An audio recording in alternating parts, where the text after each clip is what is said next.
Radio India के RPA 1110 AM ਦੇ ਸਰੋਤਿਆਂ ਨੂੰ ਸੁਖਜੀਤ ਮੰਗਤ ਵੱਲੋਂ ਪਿਆਰ ਤੇ ਸਤਿਕਾਰ ਸਹਿਤ ਸਤਿ ਸ਼੍ਰੀ ਅਕਾਲ।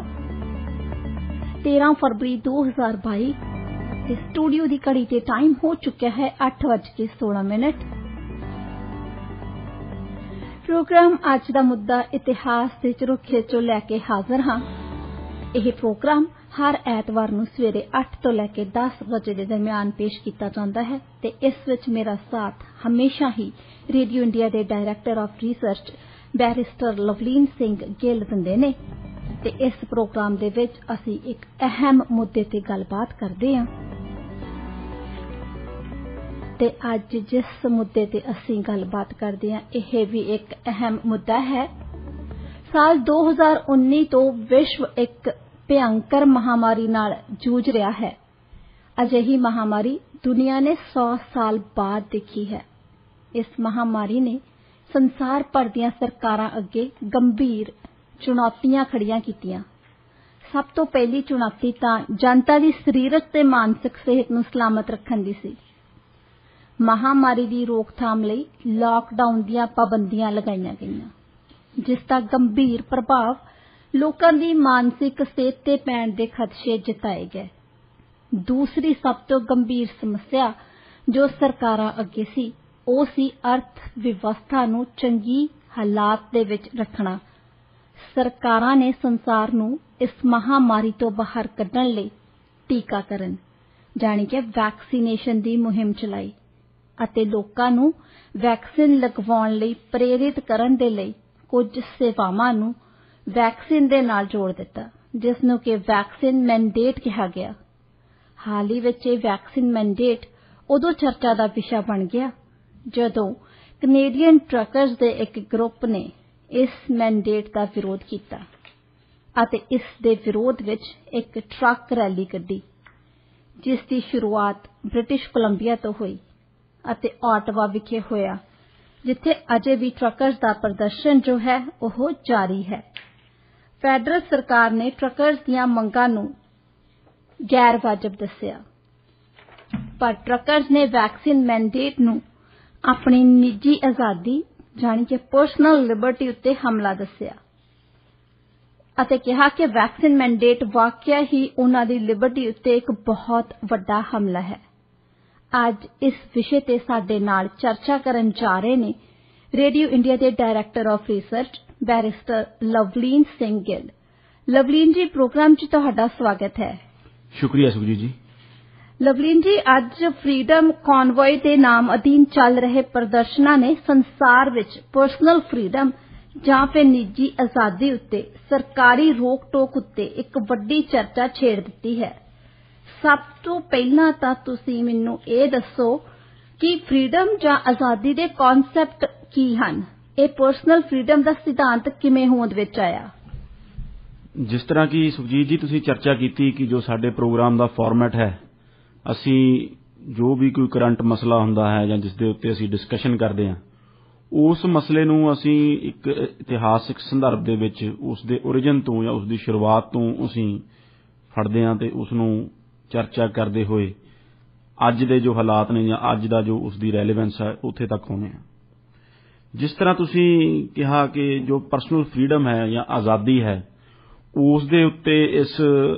ਫਰੀडम ਕਨਵੋਏ ਨੇ ਇੱਕ ਵਿਸ਼ਵ ਪੱਧਰ ਦੇ ਉੱਤੇ ਵੱਡੀ ਚਰਚਾ ਛੇੜ ਦਿੱਤੀ ਹੈ ਕਿਉਂਕਿ ਉਹਨਾਂ ਨੇ ਜੋ ਫਰੀडम ਕਨਵੋਏ ਦੇ ਪਿੱਛੇ ਜਾਂ ਇਸ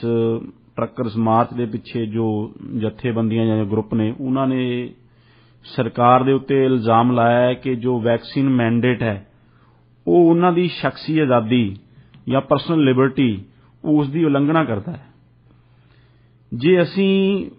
ਲਿਬਰਟੀ ਪਰਸਨਲ ਆਜ਼ਾਦੀ ਦੀ ਜਾਂ ਸ਼ਖਸੀ ਆਜ਼ਾਦੀ ਦੀ ਗੱਲ ਕਰੀਏ ਤਾਂ ਇਹ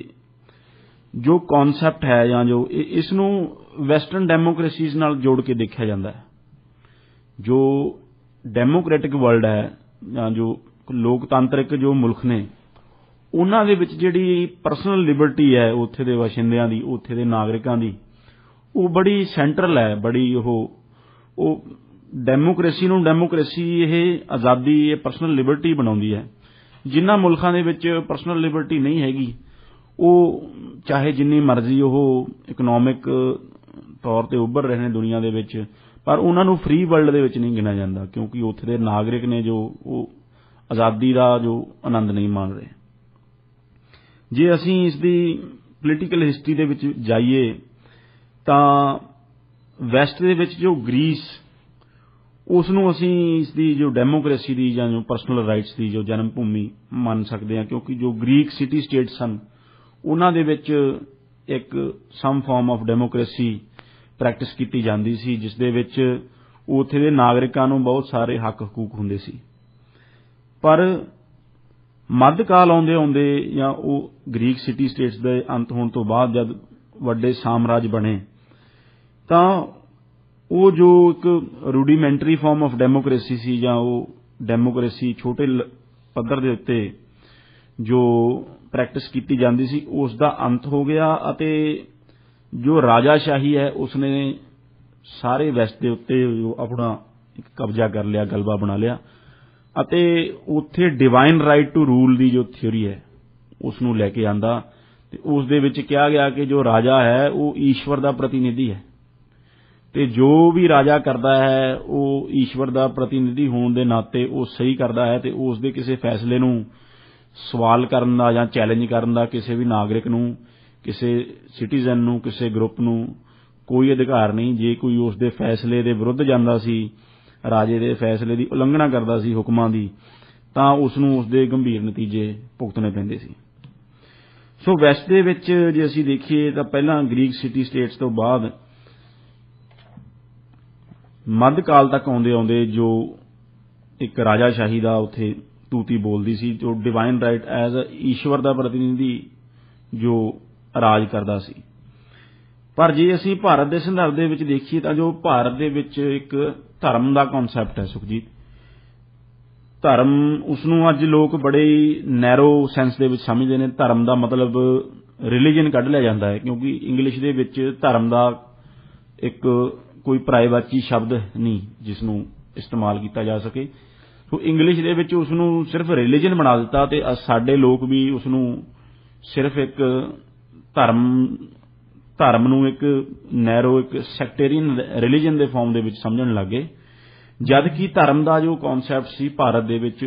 ਉਹ ਬਹੁਤ ਵਿਸ਼ਾਲ ਸੀ ਤੇ ਉਹ ਜੋ ਨਿੱਜੀ ਹਕੂਕ ਨੇ ਜਾਂ ਪਰਸਨਲ ਫਰੀडम ਜਾਂ ਲਿਬਰਟੀ ਹੈ ਇੱਕ ਮਨੁੱਖ ਦੀ, ਇੱਕ ਇਨਸਾਨ ਦੀ, ਉਹ ਉਸ ਦੀ ਰੱਖਿਆ ਵੀ ਕਰਦਾ ਸੀ, ਕਿਉਂਕਿ ਰਾਜਾ ਜੋ ਸੀ ਉਹ ਸੁਪਰੀਮ ਨਹੀਂ ਸੀ, ਜੋ ਧਰਮ ਸੀ ਉਹ ਸੁਪਰੀਮ ਸੀ। ਸੋ ਜੋ ਇੱਕ ਧਰਮ ਹੈ, ਇੱਕ ਕੋਡ ਆਫ ਕੰਡਕਟ ਜਿਸ ਨੂੰ ਆਪਾਂ ਕਹਿ ਸਕਦੇ ਹਾਂ ਇੰਗਲਿਸ਼ 'ਚ, ਉਸ ਦੀ ਪਾਲਣਾ ਰਾਜੇ ਨੂੰ ਵੀ ਕਰਨੀ ਪੈਂਦੀ ਸੀ, ਇੱਕ ਆਮ ਨਾਗਰਿਕ ਨੂੰ ਵੀ ਕਰਨੀ ਪੈਂਦੀ ਸੀ। ਸੋ ਜੋ ਧਰਮੀ ਰਾਜਾ ਹੋ ਜਾਂਦਾ ਸੀ, ਜੋ ਧਰਮ ਦੀ ਪਾਲਣਾ ਨਹੀਂ ਕਰਦਾ ਸੀ, ਤਾਂ ਉਸ ਦਾ ਜੋ ਰਾਜ ਹੈ ਉਸ ਨੂੰ ਚੰਗਾ ਨਹੀਂ ਸਮਝਿਆ ਜਾਂਦਾ ਸੀ ਤੇ ਉਸ ਨੂੰ ਫਿਰ ਉਸ ਰਾਜੇ ਨੂੰ ਮਿਟਾਉਣਾ, ਉਸ ਰਾਜ ਦਾ ਵਿਰੋਧ ਕਰਨਾ ਇੱਕ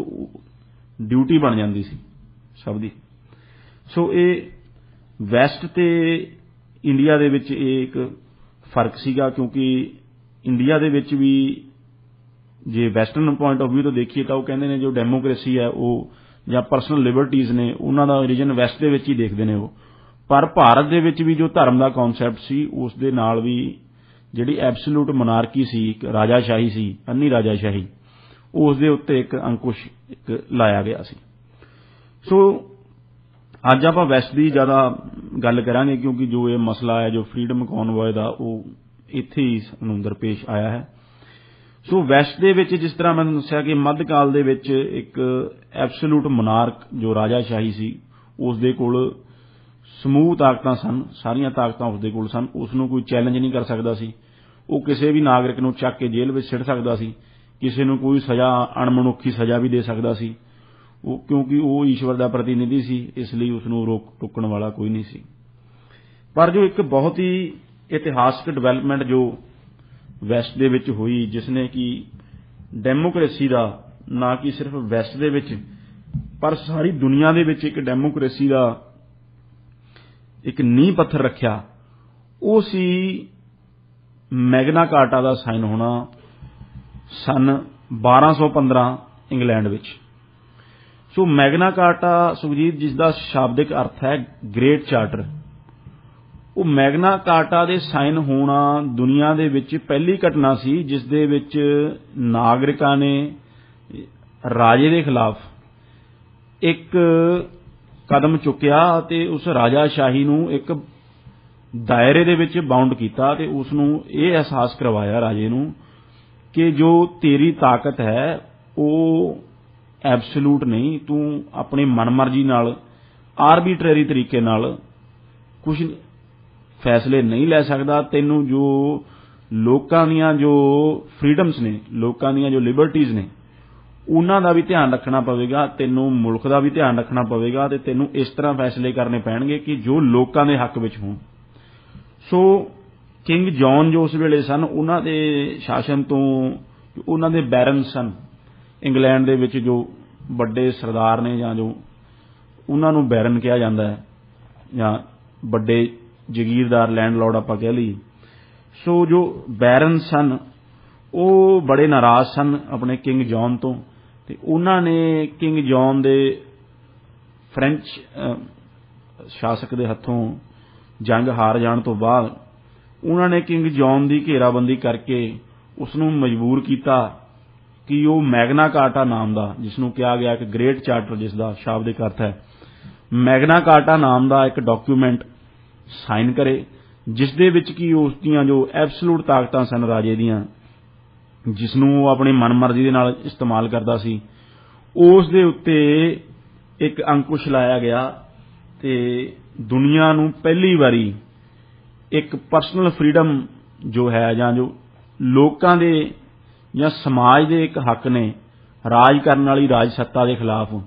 ਉਹਨਾਂ ਦਾ ਇੱਕ ਐਕਸਪ੍ਰੈਸ਼ਨ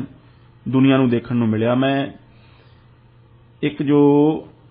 ਕਲੌਜ਼ ਨੰਬਰ 63 ਹੈ ਸੁਖਜੀਤ ਮੈਗਨਾ ਕਾਰਟਾ ਦੇ ਵਿੱਚ, ਉਹ ਹਿਸਟੋਰਿਕ ਤੌਰ ਤੇ ਬੜੀ ਇੰਪੋਰਟੈਂਟ ਹੋ ਨਿਬੜੀ, ਕਿਉਂਕਿ ਉਸ ਦੇ ਵਿੱਚ ਜੋ ਪਰਸਨਲ ਫਰੀडम ਹੈ ਉਸ ਦਾ ਬੀਜਿਆ ਗਿਆ ਅੱਜ ਤੋਂ 800 ਸਾਲ ਪਹਿਲਾਂ ਇੰਗਲੈਂਡ ਦੇ ਵਿੱਚ। ਤੇ ਉਹ ਕਲੌਜ਼ ਕਹਿੰਦੀ ਕਿ no free man shall be seized or imprisoned or stripped of his rights or possessions or outlawed or exiled or deprived of his standing in any other way, nor will we proceed with force against him or send others to do so, except by the lawful judgment of his equals or by the law of the land. To no one will we sell, to no one deny or delay right or justice. ਸੋ ਇਸ ਦੇ ਵਿੱਚ ਪਹਿਲੀ ਵਾਰੀ ਇੱਕ free ਮੈਨ ਦੀ ਗੱਲ ਕੀਤੀ ਗਈ ਅਤੇ ਉਸ ਦੀ ਨਿੱਜੀ ਆਜ਼ਾਦੀ ਦਾ ਬਚਾਅ ਕਰਨ ਦੀ ਗੱਲ ਕੀਤੀ ਗਈ ਕਿ ਜੋ ਰਾਜਾ ਹੈ, ਜੋ ਕਿੰਗ ਹੈ, ਉਹ ਆਪਣੀ ਮਰਜ਼ੀ ਨਾਲ ਉਸ ਦੀ ਨਿੱਜੀ ਆਜ਼ਾਦੀ ਦੇ ਉੱਤੇ ਡਾਕਾ ਨਹੀਂ ਮਾਰ ਸਕਦਾ, ਉਸ ਦੀ ਜਾਨ ਤੇ ਮਾਲ ਨੂੰ ਆਪਣੀ ਨਿੱਜੀ ਮਲਕੀਅਤ ਨਹੀਂ ਸਮਝ ਸਕਦਾ, ਉਸ ਨੂੰ ਜੇਲ੍ਹ ਦੇ ਵਿੱਚ ਨਹੀਂ ਸੁੱਟ ਸਕਦਾ, ਐਕਸੈਪਟ ਫॉर ਲਾਫੁਲ ਰੀਜ਼ਨ। ਉਸ ਦੇ ਮਾਲ ਨੂੰ ਸੀਜ਼ ਨਹੀਂ ਕਰ ਸਕਦਾ, ਉਸ ਦੇ ਪੋਜੈਸ਼ਨ ਨੂੰ ਨਹੀਂ ਲੈ ਸਕਦਾ, ਉਸ ਨੂੰ ਦੇਸ਼ ਨਿਕਾਲਾ ਨਹੀਂ ਦੇ ਸਕਦਾ। ਸੋ ਇਸ ਤਰ੍ਹਾਂ ਜੋ ਇੰਡੀਵਿਜੂਅਲ ਲਿਬਰਟੀਜ਼ ਨੇ, ਇੱਕ ਜਿਉਣ ਦਾ ਹੱਕ ਹੈ ਇੱਕ ਸਮਾਜ ਦੇ ਵਿੱਚ, ਉਹ ਪਹਿਲੀ ਵਾਰੀ ਉਹ ਇਸ ਮੈਗਨਾ ਕਾਰਟਾ ਨੇ ਉਸ ਦਾ ਇੱਕ ਐਕਸਪ੍ਰੈਸ਼ਨ ਦੁਨੀਆ ਨੂੰ ਦਿੱਤਾ ਅਤੇ ਜੋ ਰਾਜਾਸ਼ਾਹੀ ਹੈ ਉਸ ਨੂੰ ਨੱਥ ਪਾਉਣ ਦੀ ਗੱਲ ਕੀਤੀ ਅਤੇ ਇਨਸਾਫ ਦੀ ਗੱਲ ਕੀਤੀ। ਸੋ ਇਹ ਪੱਛਮ ਦੇ ਵਿੱਚ ਅਸੀਂ ਦੇਖੀਏ ਜੋ ਫਰੀडम ਹੈ, ਜੋ ਆਜ਼ਾਦੀ ਹੈ, ਜੋ ਸ਼ਖਸੀ ਆਜ਼ਾਦੀ ਹੈ, ਉਸ ਦਾ ਮੁੱਢ ਇਸ ਮੈਗਨਾ ਕਾਰਟਾ ਤੋਂ ਬੰਨਿਆ ਗਿਆ ਕਿ ਬਾਅਦ ਦੇ ਵਿੱਚ ਜਿਸ ਨੇ, ਚਾਹੇ ਉਹ ਅਮਰੀਕਨ ਕਨਸਟੀਟਿਊਸ਼ਨ ਹੋਵੇ, ਚਾਹੇ ਕੋਈ ਵੀ ਡੈਮੋਕ੍ਰੈਟਿਕ ਕੰਟਰੀ ਦਾ ਸੰਵਿਧਾਨ ਹੋਵੇ ਜਾਂ ਕਾਨੂੰਨ ਹੋਵੇ, ਕੋਈ ਅਜਿਹਾ ਸੰਵਿਧਾਨ ਕਾਨੂੰਨ ਕਿਸੇ ਆਜ਼ਾਦ ਮੁਲਕ ਦਾ, ਫ੍ਰੀ ਡੈਮੋਕ੍ਰੈਟਿਕ ਕੰਟਰੀ ਦਾ ਨਹੀਂ ਜੋ ਇਸ ਮੈਗਨਾ ਕਾਰਟਾ ਤੋਂ ਜਾਂ ਗ੍ਰੇਟ ਚਾਰਟਰ ਤੋਂ ਪ੍ਰਭਾਵਿਤ ਨਾ ਹੋਇਆ ਹੋਵੇ, ਜੋ ਇਸ ਤੋਂ ਇੰਸਪਾਇਰ ਨਾ ਹੋਇਆ ਹੋਵੇ। ਫਿਰ ਜੇ ਅਸੀਂ ਇਤਿਹਾਸ ਦੇ ਵਿੱਚ ਅੱਗੇ ਚੱਲੀਏ ਤਾਂ ਆਜ਼ਾਦੀ ਜਾਂ ਲਿਬਰਟੀ ਦੀ ਗੱਲ ਪੁਰਜ਼ੋਰ ਤਰੀਕੇ ਨਾਲ ਫ੍ਰੈਂਚ ਰੈਵੋਲੂਸ਼ਨ ਦੇ ਦੌਰਾਨ ਹੋਈ। ਜਦ ਫ੍ਰੈਂਚ ਰੈਵੋਲੂਸ਼ਨ ਹੋਇਆ ਤੇ ਜੋ ਫ੍ਰੈਂਚ ਬੋਰਬਨ ਕਿੰਗ ਸਨ, ਉਹਨਾਂ ਨੂੰ ਫ੍ਰੈਂਚ ਲੋਕਾਂ ਨੇ ਗੱਦੀਓਂ ਲਾਇਆ ਤਾਂ ਜੋ ਫ੍ਰੈਂਚ ਇਨਕਲਾਬ ਸੀ ਉਸ ਦਾ ਨਾਅਰਾ ਸੀ liberty, fraternity and equality. So liberty ਹੈ ਜਾਂ ਜੋ ਆਜ਼ਾਦੀ ਹੈ ਉਹ ਇੱਕ ਬੜਾ ਵੱਡਾ ਮੋਟੀਵੇਟਿੰਗ ਫੈਕਟਰ ਸੀ ਅਤੇ ਬੜਾ ਵੱਡਾ ਇੱਕ ਰੈਲਿੰਗ ਕਰਾਈ ਸੀ ਜਿਸ ਨੇ ਕਿ ਫ੍ਰੈਂਚ ਲੋਕਾਂ ਨੂੰ ਇੰਸਪਾਇਰ ਕੀਤਾ ਇਨਕਲਾਬ ਕਰਨ ਵਾਸਤੇ ਅਤੇ ਜੋ ਲਿਬਰਟੀ, ਫਰੈਟਰਨਿਟੀ ਐਂਡ ਇਕੁਐਲਿਟੀ ਹੈ, ਇਸ ਦਾ ਜੋ ਨਾਰਾ ਹੈ ਉਹ ਸਾਨੂੰ ਭਾਰਤ ਦੇ ਸੰਵਿਧਾਨ ਦੇ ਵਿੱਚ ਵੀ ਬਾਅਦ ਚੋਂ ਦੇਖਣ ਨੂੰ ਮਿਲਿਆ, ਸਾਡੇ ਪ੍ਰੀਐਂਬਲ ਦੇ ਵਿੱਚ। ਸੋ ਉਸ ਦਾ ਓਰੀਜਨ ਫ੍ਰੈਂਚ ਰੈਵੋਲੂਸ਼ਨ ਦੇ ਵਿੱਚ ਹੋਇਆ ਅਤੇ ਫ੍ਰੈਂਚ ਰੈਵੋਲੂਸ਼ਨ ਦੇ ਦੌਰਾਨ ਜੋ ਫ੍ਰੈਂਚ ਲੋਕ ਨੇ ਉਹਨਾਂ ਨੇ ਆਪਣੇ ਆਪ ਨੂੰ ਸਿਟੀਜ਼ਨ ਕਹਿਣਾ ਸ਼ੁਰੂ ਕੀਤਾ। ਪਹਿਲਾਂ ਜੋ ਰਾਜੇ ਦੇ ਸਬਜੈਕਟ ਹੁੰਦੇ ਸੀ, ਰਾਜੇ ਦੇ ਜੋ ਰਾਜ ਸ਼ਾਸਨ ਵਿੱਚ ਰਹਿਣ ਵਾਲੇ ਨੇ ਉਹਨਾਂ ਨੂੰ ਸਬਜੈਕਟ ਕਿਹਾ ਜਾਂਦਾ ਸੀ, ਪਰ ਫ੍ਰੈਂਚ ਲੋਕਾਂ ਨੇ ਆਪਣੇ ਆਪ ਨੂੰ ਸਿਟੀਜ਼ਨ ਕਹਿਣਾ ਸ਼ੁਰੂ ਕੀਤਾ ਕਿ ਅਸੀਂ ਕਿਸੇ ਰਾਜੇ ਦੇ ਉਹ ਗੁਲਾਮ ਨਹੀਂ, ਅਸੀਂ ਇੱਕ ਆਜ਼ਾਦ ਨਾਗਰਿਕ ਹਾਂ, ਸਾਡੇ ਆਪਣੇ ਹੱਕ ਹਕੂਕ ਨੇ, ਸਾਨੂੰ ਲਿਬਰਟੀ ਆਜ਼ਾਦੀ ਚਾਹੀਦੀ ਹੈ, ਫਰੈਟਰਨਿਟੀ ਸਾਨੂੰ ਭਾਈਚਾਰਾ ਚਾਹੀਦਾ ਹੈ ਤੇ ਇਕੁਐਲਿਟੀ ਚਾਹੀਦੀ ਹੈ, ਬਰਾਬਰਤਾ, ਸਮਾਜਿਕ ਬਰਾਬਰਤਾ ਚਾਹੀਦੀ ਹੈ। ਸੋ ਇਸ ਤਰ੍ਹਾਂ ਜੋ ਇੱਕ ਅੰਨੀ ਨਿਰੰਕੁਸ਼ ਰਾਜਾਸ਼ਾਹੀ ਹੈ ਜੋ ਆਪਣੀ ਮਨਮਰਜ਼ੀ ਦੇ ਨਾਲ ਲੋਕਾਂ ਦੇ ਹੱਕ ਹਕੂਕਾਂ ਨੂੰ, ਉਹਨਾਂ ਦੇ ਰਾਈਟਸ ਨੂੰ ਆਪਣੇ ਪੈਰਾਂ ਹੇਠ ਕੁਚਲਦੀ ਸੀ, ਉਸ ਨੂੰ ਹੌਲੀ ਹੌਲੀ ਸਦੀਆਂ ਦੇ ਇੱਕ ਕਾਲ ਦੇ ਦੌਰਾਨ ਪੱਛਮ ਦੇ ਵਿੱਚ, ਵੈਸਟ ਦੇ ਵਿੱਚ ਉਸ ਨੂੰ ਨੱਥ ਪਾਈ ਗਈ ਵੱਖ-ਵੱਖ ਮੁਲਕਾਂ ਦੇ ਵਿੱਚ ਅਤੇ ਇੱਕ ਡੈਮੋਕ੍ਰੈਟਿਕ ਜੋ ਸੈਟਅਪ ਹੈ ਉਹ ਉੱਭਰਨ ਲੱਗਿਆ। ਪਾਰਲੀਮੈਂਟਸ ਜੋ ਸਨ ਉਹ, ਜਿਸ ਨੂੰ ਨੈਸ਼ਨਲ ਅਸੈਂਬਲੀ ਫਰਾਂਸ ਦੇ ਵਿੱਚ ਕਿਹਾ ਜਾਂਦਾ ਸੀ ਤੇ ਇੰਗਲੈਂਡ ਦੇ ਵਿੱਚ ਵੀ ਪਾਰਲੀਮੈਂਟ ਸੀ, ਅਤੇ ਜੋ ਪਾਰਲੀਮੈਂਟ ਸੀ ਉਹ ਤਾਕਤਵਰ ਹੋਣ ਲੱਗੇ ਅਤੇ ਜੋ ਉਹ ਲੋਕਾਂ ਦੇ ਜੋ ਲੋਕ ਪੱਖੀ ਗੱਲ ਕਰਨ ਲੱਗੇ ਤੇ ਜੋ ਲੋਕਾਂ ਦੀ ਪਰਸਨਲ ਲਿਬਰਟੀ ਹੈ, ਨਿੱਜੀ ਆਜ਼ਾਦੀ ਹੈ, ਜੋ ਸ਼ਖਸ ਦੀ ਆਜ਼ਾਦੀ ਹੈ, ਉਸ ਨੂੰ ਬਚਾਇਆ ਜਾਣ ਲੱਗਾ। ਐਸੇ ਕਾਨੂੰਨ ਬਣਾਏ ਜਾਣ ਲੱਗੇ ਤੇ ਲੋਕਾਂ ਦੇ ਵਿੱਚ ਇੱਕ ਆਜ਼ਾਦੀ ਦੀ ਜੋ ਚਿੰਗ ਹੈ, ਇੱਕ ਫ੍ਰੀ ਮਾਈਂਡ ਤੇ ਆਪਣੇ ਇੱਕ ਪਰਸਨੈਲਿਟੀ ਡਿਵੈਲਪ ਕਰਨੀ, ਇੱਕ ਆਜ਼ਾਦ ਮਾਹੌਲ ਦੇ ਵਿੱਚ ਰਹਿ ਕੇ ਉਸ ਦੀ ਚਿੰਗ ਲੋਕਾਂ ਨੂੰ ਲਾਈ ਜਾਣ ਲੱਗੀ ਤੇ ਜਿਸ ਦੇ ਵਿੱਚ ਬਹੁਤ ਸਾਰੇ ਫਿਰ ਪੱਛਮੀ ਦੇ ਜੋ ਵੈਸਟਰਨ ਫਿਲਾਸਫਰਸ ਨੇ, ਪੋਲੀਟੀਕਲ ਫਿਲਾਸਫਰਸ, ਉਹਨਾਂ ਨੇ ਬਹੁਤ ਸਾਰਾ ਕੰਮ ਕੀਤਾ ਲਿਬਰਟੀ ਦੇ ਉੱਤੇ ਜਾਂ ਪਰਸਨਲ ਲਿਬਰਟੀ ਦੇ ਉੱਤੇ, ਆਜ਼ਾਦੀ ਦੇ ਉੱਤੇ, ਚਾਹੇ ਉਹ ਜੌਨ ਲੌਕ ਹੋਣ, ਚਾਹੇ ਉਹ ਜੌਨ ਸਟੂਅਰਟ ਮਿਲ ਹੋਣ, ਜਿਨ੍ਹਾਂ ਨੇ ਇੱਕ ਬਹੁਤ ਵੱਡਾ ਐਸੇ ਲਿਖਿਆ ਔਨ ਲਿਬਰਟੀ, ਜਿੱਥੇ ਕਿ ਉਹਨਾਂ ਨੇ ਜੋ ਲਿਬਰਟੀ ਦਾ, ਜੋ ਆਜ਼ਾਦੀ ਦਾ ਵਿਚਾਰ ਹੈ, ਉਸ ਨੂੰ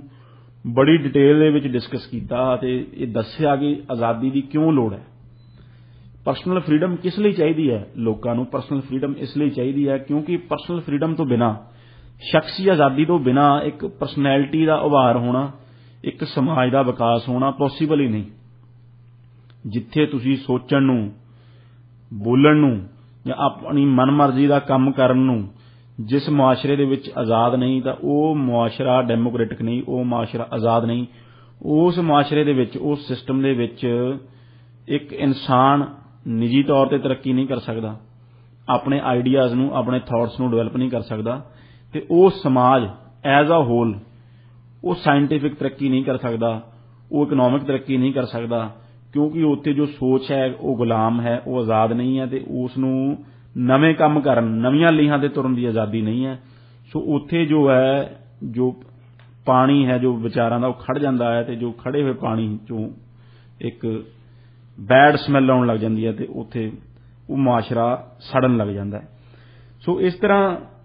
ਜੋ ਵੈਸਟਰਨ ਫਿਲਾਸਫਰਸ ਨੇ ਉਹਨਾਂ ਨੇ ਲਿਬਰਟੀ ਦੀ ਜੋ ਗੱਲ ਕੀਤੀ ਅਤੇ ਉਸ ਨੂੰ ਇੱਕ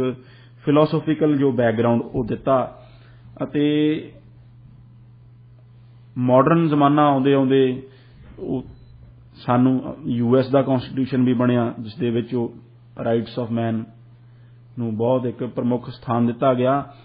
ਅਤੇ UN ਦੇ ਬਣਨ ਨਾਲ, UN ਦੇ ਬਣਨ ਤੋਂ ਬਾਅਦ ਯੂਨੀਵਰਸਲ ਜੋ ਡੈਕਲੇਰੇਸ਼ਨ ਆਫ ਹਿਊਮਨ ਰਾਈਟਸ ਹੈ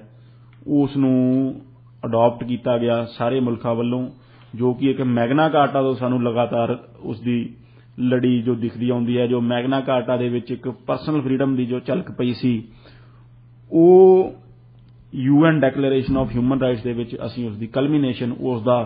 ਉਸ ਨੂੰ ਸਿਖਰ ਛੂੰਹਦਿਆਂ ਦੇਖਿਆ, ਜਿਸ ਦੇ ਵਿੱਚ right to life and liberty, freedom of expression, ਬੋਲਣ ਦੀ ਆਜ਼ਾਦੀ, ਸੋਚਣ ਦੀ ਆਜ਼ਾਦੀ, ਧਾਰਮਿਕ ਆਜ਼ਾਦੀ ਤੇ ਅਰੈਸਟ ਤੋਂ ਆਜ਼ਾਦੀ, ਜਿਹੜੀ ਇਲੀਗਲ ਅਰੈਸਟ ਐਂਡ ਡਿਟੈਂਸ਼ਨ ਹੈ ਸਰਕਾਰ ਵੱਲੋਂ, ਉਸ ਦੇ ਉੱਤੇ ਰੋਕਥਾਮ, ਉਸ ਦੇ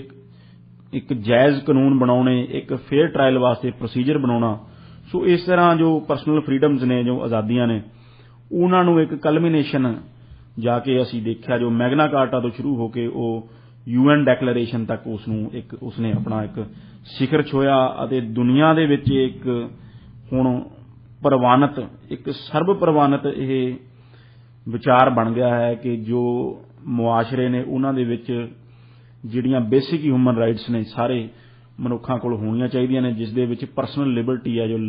right to life and liberty ਹੈ, ਪਰਸਨਲ ਲਿਬਰਟੀ ਹੈ, ਉਹ ਸਭ ਤੋਂ ਪ੍ਰਮੁੱਖ ਹੈ। ਇਸ ਸਮੇਂ ਤੁਸੀਂ ਸੁਣ ਰਹੇ ਹੋ ਰੇਡੀਓ ਇੰਡੀਆ KRPA 1110 AM, ਤੁਹਾਡਾ ਆਪਣਾ ਰੇਡੀਓ ਸਟੇਸ਼ਨ। US ਤੇ ਕੈਨੇਡਾ 'ਚ ਸਾਡੇ ਪ੍ਰੋਗਰਾਮ ਤੁਸੀਂ ਸੁਣ ਸਕਦੇ ਹੋ KRPA 1110 AM ਤੇ ਦੁਨੀਆ ਭਰ 'ਚ ਪ੍ਰੋਗਰਾਮ ਸੁਣਨ ਲਈ ਵਿਜ਼ਿਟ ਕਰੋ radioindia.ca। ਪ੍ਰੋਗਰਾਮ 'ਚ ਗੱਲਬਾਤ ਦਾ ਸਿਲਸਿਲਾ ਜਾਰੀ ਰੱਖਦੇ ਹੋਏ ਲਵਲੀਨ ਜੀ, ਪ੍ਰੋਗਰਾਮ 'ਚ ਮੇਰਾ ਅਗਲਾ ਸਵਾਲ ਹੈ ਕਿ ਬੁਨਿਆਦੀ ਮਨੁੱਖੀ ਅਧਿਕਾਰ ਜਾਂ ਕਹੀਏ ਕਿ ਆਜ਼ਾਦੀ ਦੇ ਹਕੂਕ ਹੈ ਕਿਹੜੇ-ਕਿਹੜੇ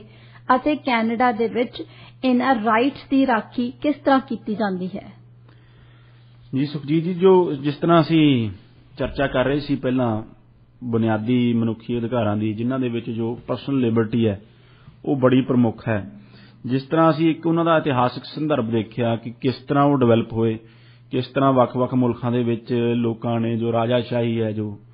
ਨਿਰੰਕੁਸ਼ ਰਾਜਾਸ਼ਾਹੀ ਹੈ, ਉਸ ਨੂੰ ਨੱਥ ਪਾ ਕੇ ਇੱਕ ਡੈਮੋਕ੍ਰੇਸੀਜ਼ ਖੜੀਆਂ ਕੀਤੀਆਂ ਤੇ ਜਿਨ੍ਹਾਂ ਦੇ ਵਿੱਚ ਜੋ ਪਰਸਨਲ ਲਿਬਰਟੀ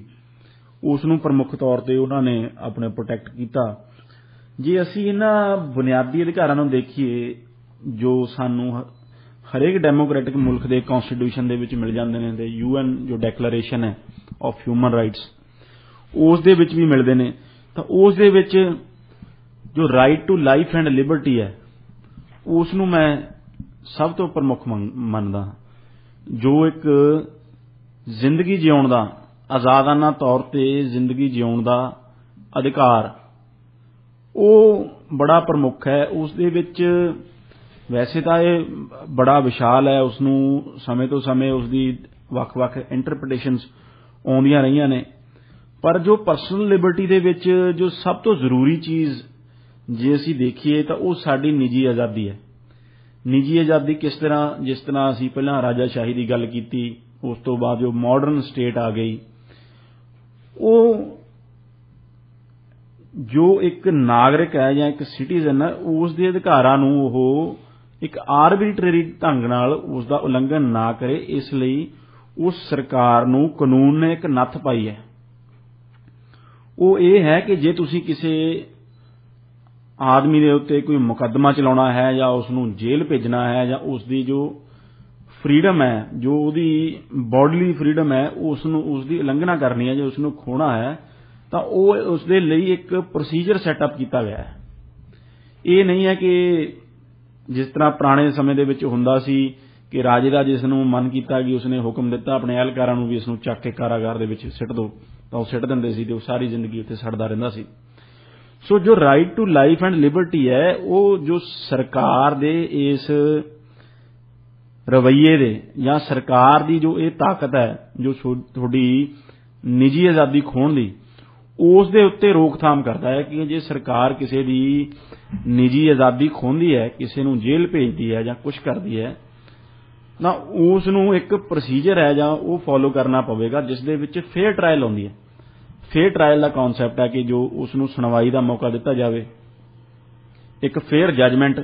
ਉਸ ਦੇ ਕੇਸ ਵਿੱਚ ਕੀਤੀ ਜਾਵੇ, ਜਿਸ ਦੇ ਵਿੱਚ ਕਿ ਇੱਕ ਅਨਬਾਇਸਡ ਜੋ ਜੱਜ ਜੋ ਉਸ ਨੂੰ ਐਵੀਡੈਂਸ ਪੇਸ਼ ਕਰਨ ਦਾ ਮੌਕਾ ਦੇਣ ਅਤੇ ਫੇਅਰ ਟ੍ਰਾਇਲ ਚਲਾ ਕੇ ਐਵੀਡੈਂਸ ਬੇਸਡ ਸਾਰੀ ਉਹ ਬਹਿਸ ਹੋਣ ਤੋਂ ਬਾਅਦ, ਆਰਗੂਮੈਂਟ ਹੋਣ ਤੋਂ ਬਾਅਦ ਉਹ ਅਨਬਾਇਸਡ ਜੱਜ ਆ ਉਹ ਕਿਸੇ ਨਤੀਜੇ ਤੇ ਪਹੁੰਚੇ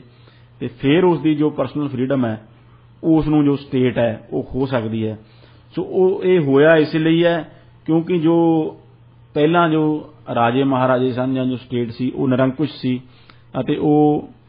ਆਪਣੀ ਮਨਮਰਜ਼ੀ ਤਰੀਕੇ ਨਾਲ, ਆਰਬਿਟਰਰੀ ਤਰੀਕੇ ਨਾਲ, ਵਿਮਸਿਕਲ ਤਰੀਕੇ ਨਾਲ ਉਹ ਲੋਕਾਂ ਦੀ ਆਜ਼ਾਦੀ ਖੋਹ ਲੈਂਦੀ ਸੀ ਤੇ ਬਹੁਤ ਜੋ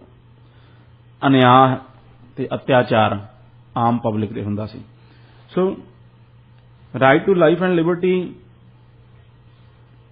ਦੇ ਵਿੱਚ ਸਭ ਤੋਂ ਜ਼ਰੂਰੀ ਇਹੀ ਜੋ ਇੱਕ ਗੱਲ ਹੈ ਜੋ ਕਿ ਸਰਕਾਰ ਦੇ ਉੱਤੇ ਉਸ ਨੂੰ ਘੇਰਦੀ ਹੈ ਤੇ ਸਰਕਾਰ ਦੀ ਜੋ ਤਾਕਤ ਹੈ ਉਸ ਨੂੰ ਇੱਕ ਨੱਥ ਪਾਉਣ ਦਾ ਕੰਮ ਕਰਦੀ ਹੈ। ਉਸ ਤੋਂ ਬਾਅਦ ਸੁਖਜੀਤ ਜੇ ਮੈਂ ਕੋਈ ਦੇਖਾਂ ਤਾਂ ਜੋ right to freedom of speech and expression ਹੈ, ਇਹ ਵੀ ਬੜੀ ਇੱਕ ਜ਼ਰੂਰੀ ਰਾਈਟ ਹੈ, ਇੱਕ ਜ਼ਰੂਰੀ ਮਨੁੱਖੀ ਅਧਿਕਾਰ ਹੈ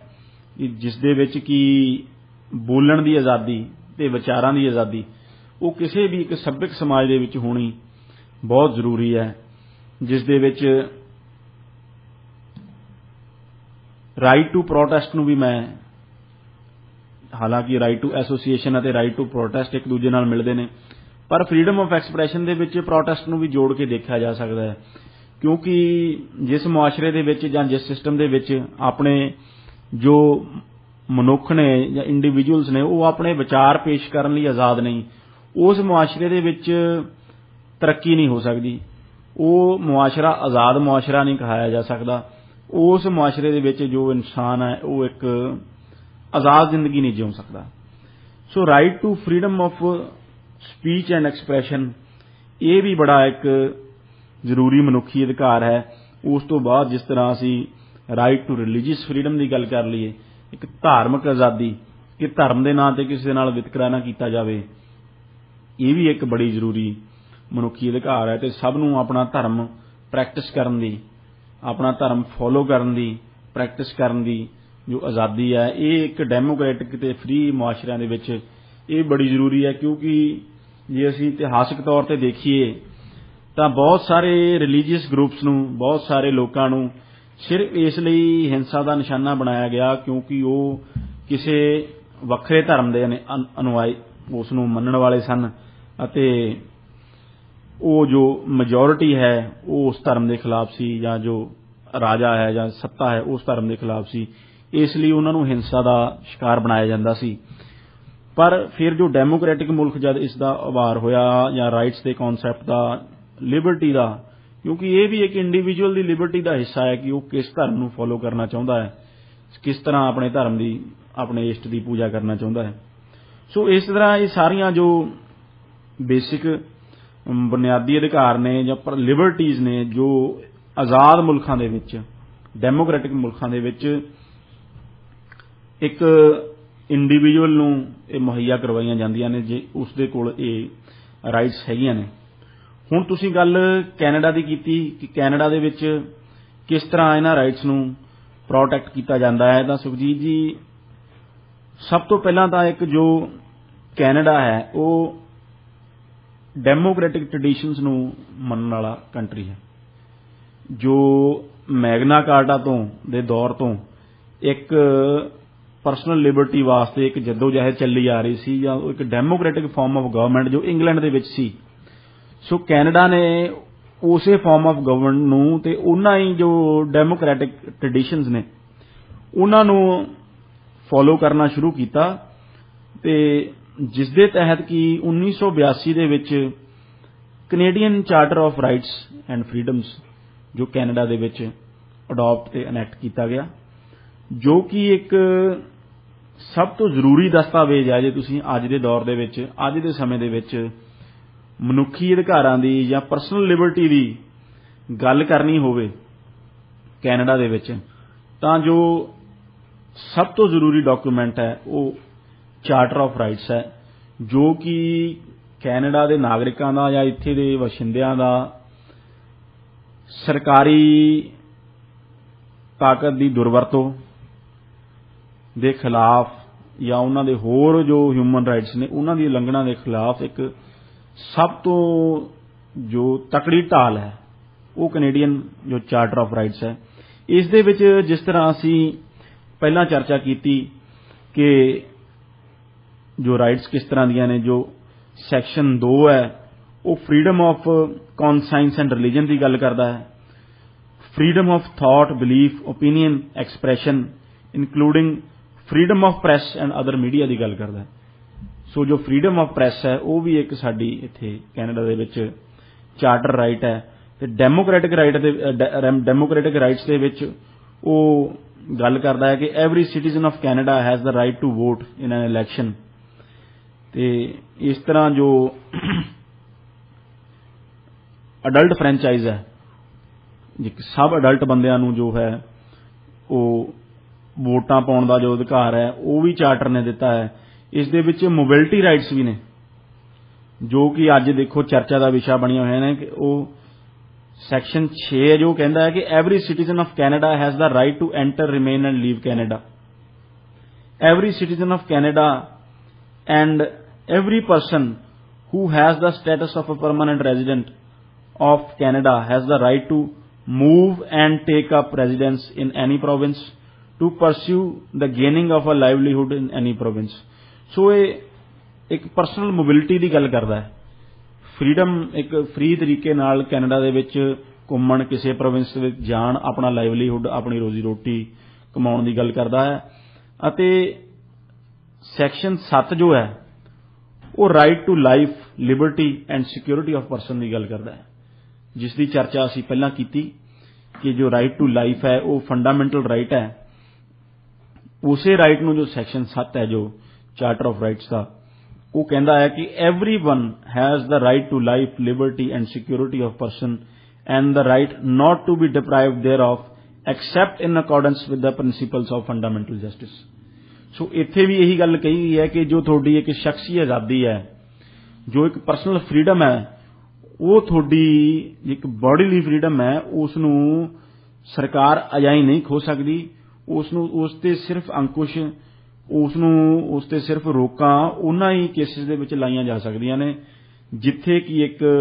ਫੇਅਰ ਪ੍ਰੋਸੀਜਰ ਉਹ ਅਡਾਪਟ ਕਰਦੀ ਹੈ ਤੇ ਜਿਸ ਦੇ ਵਿੱਚ ਜੋ ਰੋਕਾਂ ਟੋਕਾਂ ਨੇ ਉਹ ਫੰਡਾਮੈਂਟਲ ਜਸਟਿਸ ਦਾ ਜੋ ਕਨਸੈਪਟ ਹੈ ਉਸ ਦੇ ਤਹਿਤ ਲਗਾਈਆਂ ਜਾਣ। ਲਵਲੀਨ ਜੀ, ਤੁਸੀਂ ਪਰਸਨਲ ਫਰੀडम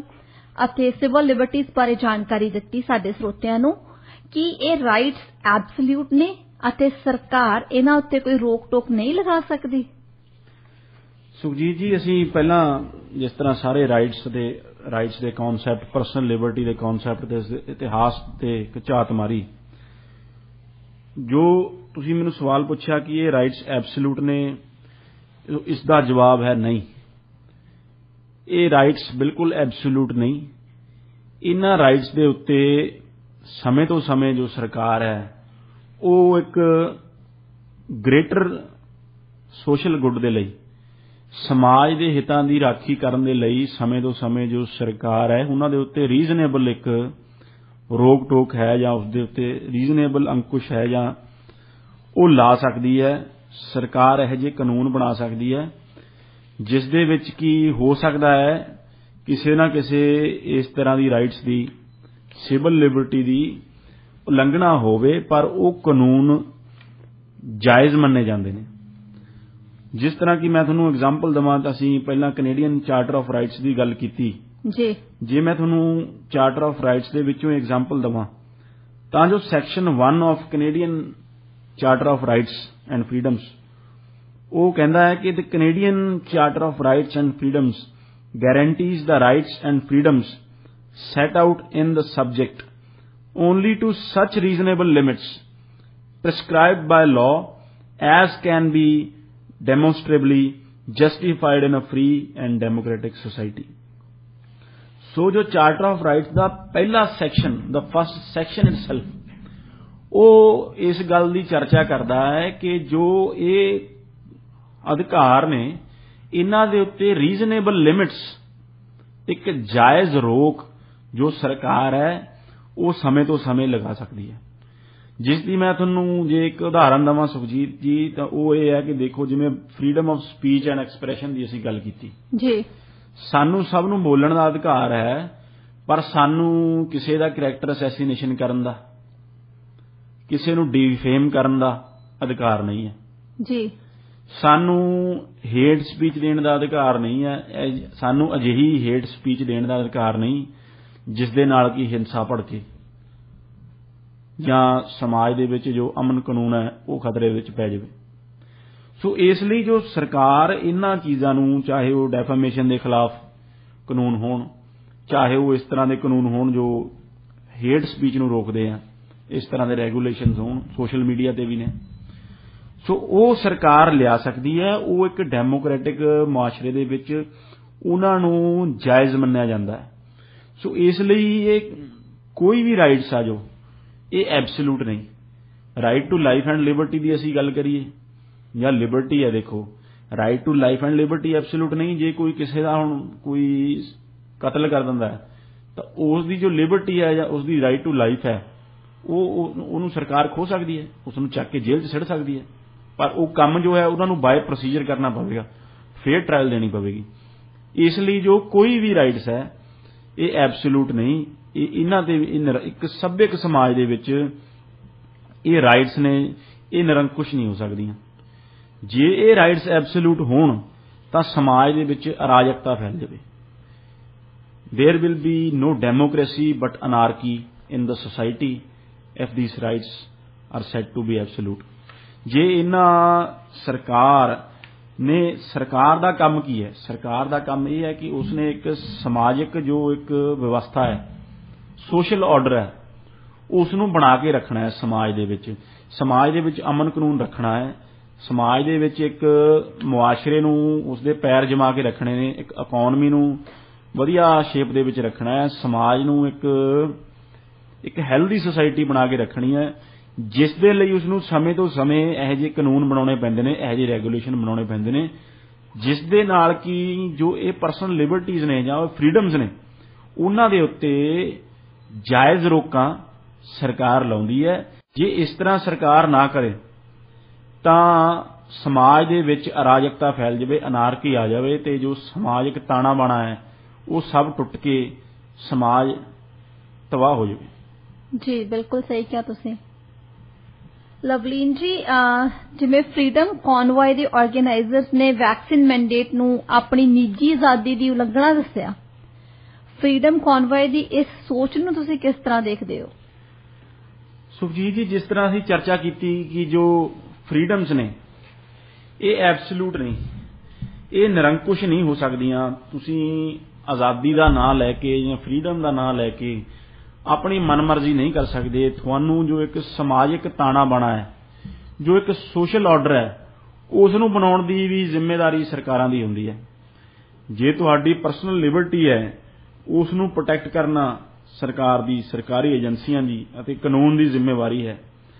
ਉਸੇ ਤਰ੍ਹਾਂ ਨਾਗਰਿਕਾਂ ਦੀ ਵੀ ਜ਼ਿੰਮੇਵਾਰੀ ਹੈ, ਸਰਕਾਰ ਦੀ ਵੀ ਜ਼ਿੰਮੇਵਾਰੀ ਹੈ ਅਤੇ ਸਮਾਜਿਕ ਸੰਸਥਾਵਾਂ ਦੀ ਵੀ ਜ਼ਿੰਮੇਵਾਰੀ ਹੈ ਕਿ ਉਹ ਸਮਾਜਿਕ ਤਾਣੇ ਬਾਣੇ ਨੂੰ ਹਿੱਲਣ ਨਾ ਦੇਣ। ਜੇ ਇੱਕ ਗੁੱਡ ਸੋਸ਼ਲ ਆਰਡਰ ਹੈ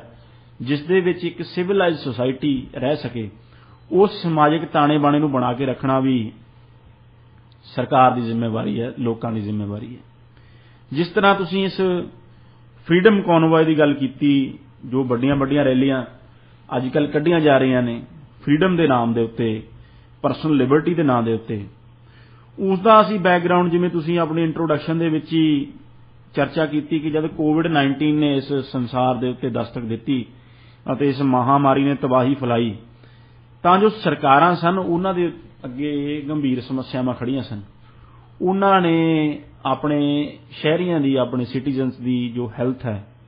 ਹੈਲਥ ਐਂਡ ਵੈਲਬੀਇੰਗ ਹੈ, ਉਸ ਨੂੰ ਵੀ ਬਚਾ ਕੇ ਰੱਖਣਾ ਸੀ। ਉਸ ਦੇ ਲਈ ਉਹਨਾਂ ਨੂੰ ਲਾਕਡਾਊਨਸ ਲਗਾਉਣੇ ਪਏ ਜੀ, ਜਿੰਨਾ ਚਿਰ ਵੈਕਸੀਨ ਨਹੀਂ ਆਇਆ ਸੀ। ਲੋਕਾਂ ਨੂੰ ਬਿਜ਼ਨਸ ਬੰਦ ਕਰਨੇ ਪਏ। ਸੋ ਇਸ ਤਰ੍ਹਾਂ ਨਾ ਚਾਹੁੰਦਿਆਂ ਹੋਇਆ ਵੀ ਜੋ ਹੈ ਜਿਸ ਤਰ੍ਹਾਂ ਆਪਾਂ ਕਹੀਏ ਕਿ ਕੌੜੀ ਦਵਾਈ ਉਹ ਸਮਾਜ ਨੂੰ ਦੇਣੀ ਪਈ। ਤੇ ਦੂਸਰੇ ਪਾਸੇ ਲਾਕਡਾਊਨ ਦੇ ਨਾਲ ਸਰਕਾਰਾਂ ਦੀ ਇਹ ਵੀ ਜ਼ਿੰਮੇਵਾਰੀ ਸੀ ਕਿ ਜੋ ਅਰਥ ਵਿਵਸਥਾ ਹੈ ਉਹ ਕਿਤੇ ਤਹਿਸ ਨਹਿਸ ਨਾ ਹੋ ਜਾਵੇ,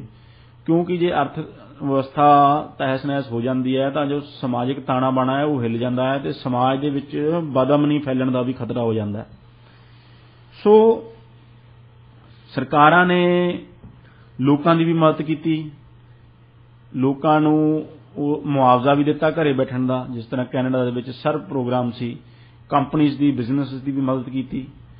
ਸੋ ਕਈ ਫਰੰਟਸ ਦੇ ਉੱਤੇ ਸਰਕਾਰ ਨੂੰ ਜੋ ਚੈਲੰਜਸ ਦਾ ਸਾਹਮਣਾ ਕਰਨਾ ਪਿਆ ਤੇ ਉਸ ਦਾ ਉਹਨਾਂ ਨੇ ਟਾਕਰਾ ਕੀਤਾ। ਤੇ ਫਿਰ ਜਦ ਵੈਕਸੀਨ ਇਜਾਦ ਹੋ ਗਏ ਇਸ ਬਿਮਾਰੀ ਦੀ ਰੋਕਥਾਮ ਲਈ, ਜੋ ਵੈਕਸੀਨ ਆਜ਼ਾਦ ਹੋ ਗਏ ਤਾਂ ਜੋ ਕੱਲੀ ਕੈਨੇਡਾ ਗਵਰਨਮੈਂਟ ਨੇ ਨਹੀਂ, ਸਾਰੇ ਵਿਸ਼ਵ ਭਰ ਦੀਆਂ ਸਰਕਾਰਾਂ ਨੇ ਇਹ ਸਰਬਸੰਮਤੀ ਦੇ ਨਾਲ, ਇੱਕ ਸੋਚ ਦੇ ਨਾਲ ਇਹੀ ਕਿਹਾ, ਇੱਕ ਸੁਰ ਦੇ ਵਿੱਚ ਇਹੀ ਕਿਹਾ ਕਿ ਜੋ ਵੈਕਸੀਨਸ ਨੇ they are the shortest way so that we can restore the government, restore this world to the pre-pandemic standards। ਕਿ ਇਸ ਮਹਾਮਾਰੀ ਤੋਂ ਬਾਹਰ ਕੱਢਣ ਵਾਸਤੇ, ਛੇਤੀ ਬਾਹਰ ਕੱਢਣ ਵਾਸਤੇ ਤੇ ਜੋ ਮਹਾਮਾਰੀ ਦੇ ਨਾਲ ਰਿਲੇਟਡ ਜੋ ਰੋਕਾਂ ਲੱਗੀਆਂ ਹੋਈਆਂ ਨੇ ਜਾਂ ਜੋ ਰਿਸਟ੍ਰਿਕਸ਼ਨਸ ਲੱਗੀਆਂ ਹੋਈਆਂ ਨੇ ਜਾਂ ਜੋ ਰੂਲਸ ਬਣੇ ਹੋਏ ਨੇ, ਇਹਨਾਂ ਨੂੰ ਖਤਮ ਕਰਨ ਵਾਸਤੇ ਅਤੇ ਪ੍ਰੀ ਪੈਂਡੇਮਿਕ ਇੱਕ ਲੈਵਲ ਤੇ ਅਰਥ ਵਿਵਸਥਾ ਨੂੰ ਅਤੇ ਸਮਾਜ ਨੂੰ ਵਾਪਸ ਲਿਜਾਣ ਵਾਸਤੇ ਜੋ ਸਾਡਾ ਇੱਕੋ ਇੱਕ ਜ਼ਰੀਆ ਹੈ, ਜੋ ਸ਼ਾਰਟੈਸਟ ਵੇ ਹੈ, ਉਹ ਵੈਕਸੀਨਸ ਨੇ। ਇਸ ਲਈ ਉਹਨਾਂ ਨੇ ਜੋ ਦੁਨੀਆ ਭਰ ਦੇ ਵਿੱਚ ਬਹੁਤ ਵੱਡਾ ਵੈਕਸੀਨੇਸ਼ਨ ਪ੍ਰੋਗਰਾਮ ਸਰਕਾਰਾਂ ਨੇ ਚਲਾਏ ਅਤੇ ਬੜੀ ਕਾਮਯਾਬੀ ਦੇ ਨਾਲ ਚਲਾਏ। ਕੈਨੇਡਾ ਦੇ ਵਿੱਚ ਹੀ ਦੇਖੋ ਤਾਂ ਤੁਸੀਂ ਲਗਭਗ 80% ਲੋਕ ਜੋ ਡਬਲੀ ਵੈਕਸੀਨੇਟਡ ਨੇ। ਸੋ ਇਸ ਤਰ੍ਹਾਂ ਨਹੀਂ ਕਿ ਵੈਕਸੀਨੇਸ਼ਨ ਪ੍ਰੋਗਰਾਮ ਹੈ ਜੋ ਉਸ ਨੂੰ ਲੋਕਾਂ ਦਾ ਸਮਰਥਨ ਨਹੀਂ ਮਿਲਿਆ, ਉਸ ਨੂੰ ਲੋਕਾਂ ਦਾ ਭਰਪੂਰ ਸਮਰਥਨ ਮਿਲਿਆ। ਪਰ ਜੋ ਹੁਣ ਤੁਸੀਂ ਗੱਲ ਕੀਤੀ ਜਾਂ ਸਵਾਲ ਪੁੱਛਿਆ ਕਿ ਜੋ ਫਰੀडम ਆਫ ਕਨਵॉय ਦੇ ਪਿੱਛੇ ਜੋ ਸੋਚ ਹੈ ਜਾਂ ਸੰਗਠਨ ਨੇ, ਉਹ ਵੈਕਸੀਨੇਸ਼ਨ ਮੈਂਡੇਟ ਨੂੰ, ਵੈਕਸੀਨੇਸ਼ਨ ਲਵਾਉਣ ਨੂੰ ਆਪਣੀ ਪਰਸਨਲ ਆਜ਼ਾਦੀ ਦੀ, ਪਰਸਨਲ ਲਿਬਰਟੀ ਦੀ ਉਲੰਘਣਾ ਦੱਸ ਰਹੇ ਨੇ। ਕੀ ਇਹ ਆਰਗੂਮੈਂਟ ਜਾਇਜ਼ ਹੈ? ਤਾਂ ਮੈਂ ਸੁਖਜੀਤ ਜੀ ਕਹਿਣਾ ਚਾਹੂੰਗਾ ਕਿ ਇਹ ਆਰਗੂਮੈਂਟ ਬਿਲਕੁਲ ਵੀ ਜਾਇਜ਼ ਨਹੀਂ। ਇਹ ਇੱਕ ਬਿਲਕੁਲ ਅਨਰੀਜ਼ਨੇਬਲ ਆਰਗੂਮੈਂਟ ਹੈ, ਕਿਉਂਕਿ ਜਿਸ ਤਰ੍ਹਾਂ ਅਸੀਂ ਇਤਿਹਾਸਿਕ ਸੰਦਰਭ ਦੇ ਵਿੱਚ ਪੜ੍ਹਿਆ, ਜਿਸ ਤਰ੍ਹਾਂ ਅਸੀਂ ਕੈਨੇਡੀਅਨ ਚਾਰਟਰ ਆਫ ਰਾਈਟਸ ਦੇਖਿਆ, ਜਿਸ ਤਰ੍ਹਾਂ ਅਸੀਂ ਇਹਨਾਂ ਦੀ ਇੱਕ ਪੋਲੀਟੀਕਲ ਡਿਵੈਲਪਮੈਂਟ ਦੇਖੀ ਸਾਰੇ ਰਾਈਟਸ ਦੇ ਕਨਸੈਪਟ ਦੀ, ਪਰਸਨਲ ਲਿਬਰਟੀ ਦੀ, ਤਾਂ ਅਸੀਂ ਇਹ ਵੀ ਦੇਖਿਆ ਕਿ ਇਹ ਜੋ ਰਾਈਟਸ ਨੇ ਇਹ ਐਬਸੋਲੂਟ ਨਹੀਂ, ਇਹ ਨਿਰੰਕੁਸ਼ ਨਹੀਂ। ਤੁਸੀਂ ਪਰਸਨਲ ਲਿਬਰਟੀ ਤੇ ਪਰਸਨਲ ਫਰੀडम ਦੇ ਨਾਂ ਤੇ ਇਹ ਕੁਝ ਨਹੀਂ ਕਰ ਸਕਦੇ। ਜੇ ਸਰਕਾਰ ਨੇ ਇੱਕ ਵੈਕਸੀਨੇਸ਼ਨ ਮੈਂਡੇਟ ਬਣਾਇਆ ਹੈ ਤਾਂ ਉਸ ਨੂੰ ਕੋਰਟਾਂ ਦੇ ਵਿੱਚ ਚੈਲੰਜ ਕੀਤਾ ਗਿਆ ਤੇ ਕੋਰਟ ਨੇ ਵੀ ਉਸ ਨੂੰ ਸਹੀ ਠਹਿਰਾਇਆ ਕਿ ਜੋ ਤੁਹਾਡੇ ਵੈਕਸੀਨੇਸ਼ਨ ਹੈ ਜਾਂ ਵੈਕਸੀਨੇਸ਼ਨ ਦੇ ਨਾਲ ਜੇ ਤੁਸੀਂ ਵੈਕਸੀਨੇਸ਼ਨ ਨਹੀਂ ਲਗਵਾਉਂਦੇ ਤਾਂ ਜੋ ਰਿਸਟ੍ਰਿਕਸ਼ਨਸ ਤੁਹਾਡੇ ਤੇ ਲੱਗਦੀਆਂ ਨੇ, ਉਹ ਇੱਕ reasonable limit to your personal freedom ਹੈ। ਉਹ ਇੱਕ ਜਾਇਜ਼ ਰੋਕ ਹੈ ਜੋ ਕਾਨੂੰਨ ਦੇ ਤਹਿਤ ਜੋ ਸਰਕਾਰ ਹੈ ਉਹ ਲਗਾ ਸਕਦੀ ਹੈ। ਤਾਂ ਉਹ ਰੋਕਾਂ ਲਗਾਉਣ ਜਾਂ ਵੈਕਸੀਨੇਸ਼ਨ ਜੋ ਮੈਂਡੇਟ ਹੈ ਉਸ ਨੂੰ ਲਾਗੂ ਕਰਨਾ ਕਿਸੇ ਵੀ ਤਰ੍ਹਾਂ ਕਿਸੇ ਦੀ ਜੋ ਫਰੀडम, ਪਰਸਨਲ ਫਰੀडम ਹੈ, ਉਸ ਦੀ ਉਲੰਘਣਾ ਨਹੀਂ ਕਰੀ ਜਾ ਸਕਦੀ। ਸੁਖਜੀਤ ਜੀ, ਪਰਸਨਲ ਫਰੀडम ਦੇ ਨਾਂ ਤੇ ਅਨਵੈਕਸੀਨੇਟਡ ਰਹਿਣਾ ਇਹ ਕਿਸੇ ਦੀ ਪਰਸਨਲ ਚੁਆਇਸ ਹੋ ਸਕਦੀ ਹੈ, ਪਰ ਦੂਜਿਆਂ ਦੀ ਹੈਲਥ ਐਂਡ ਸੇਫਟੀ ਨੂੰ ਖਤਰੇ ਦੇ ਵਿੱਚ ਪਾਉਣਾ ਇਹ ਤੁਹਾਡੀ ਪਰਸਨਲ ਫਰੀडम ਨਹੀਂ। Because your liberty ends, your freedom ends where mine begins। ਤੁਹਾਡੀ ਆਜ਼ਾਦੀ ਉੱਥੇ ਖਤਮ ਹੁੰਦੀ ਹੈ ਜਿੱਥੇ ਮੇਰੀ ਸ਼ੁਰੂ ਹੁੰਦੀ ਹੈ। ਜੇ ਤੁਹਾਡੇ ਕੋਲੇ ਅਨਵੈਕਸੀਨੇਟਡ ਰਹਿਣ ਦਾ ਅਧਿਕਾਰ ਹੈ, ਤੁਸੀਂ ਕਹਿੰਦੇ ਹੋ ਕਿ ਰਾਈਟ ਟੂ ਫਰੀडम ਹੈ ਤੁਹਾਡੀ ਅਨਵੈਕਸੀਨੇਟਡ ਰਹਿਣਾ, ਤਾਂ ਮੇਰੀ right to freedom and liberty ਕਹਿੰਦੀ ਹੈ ਕਿ I want to be free from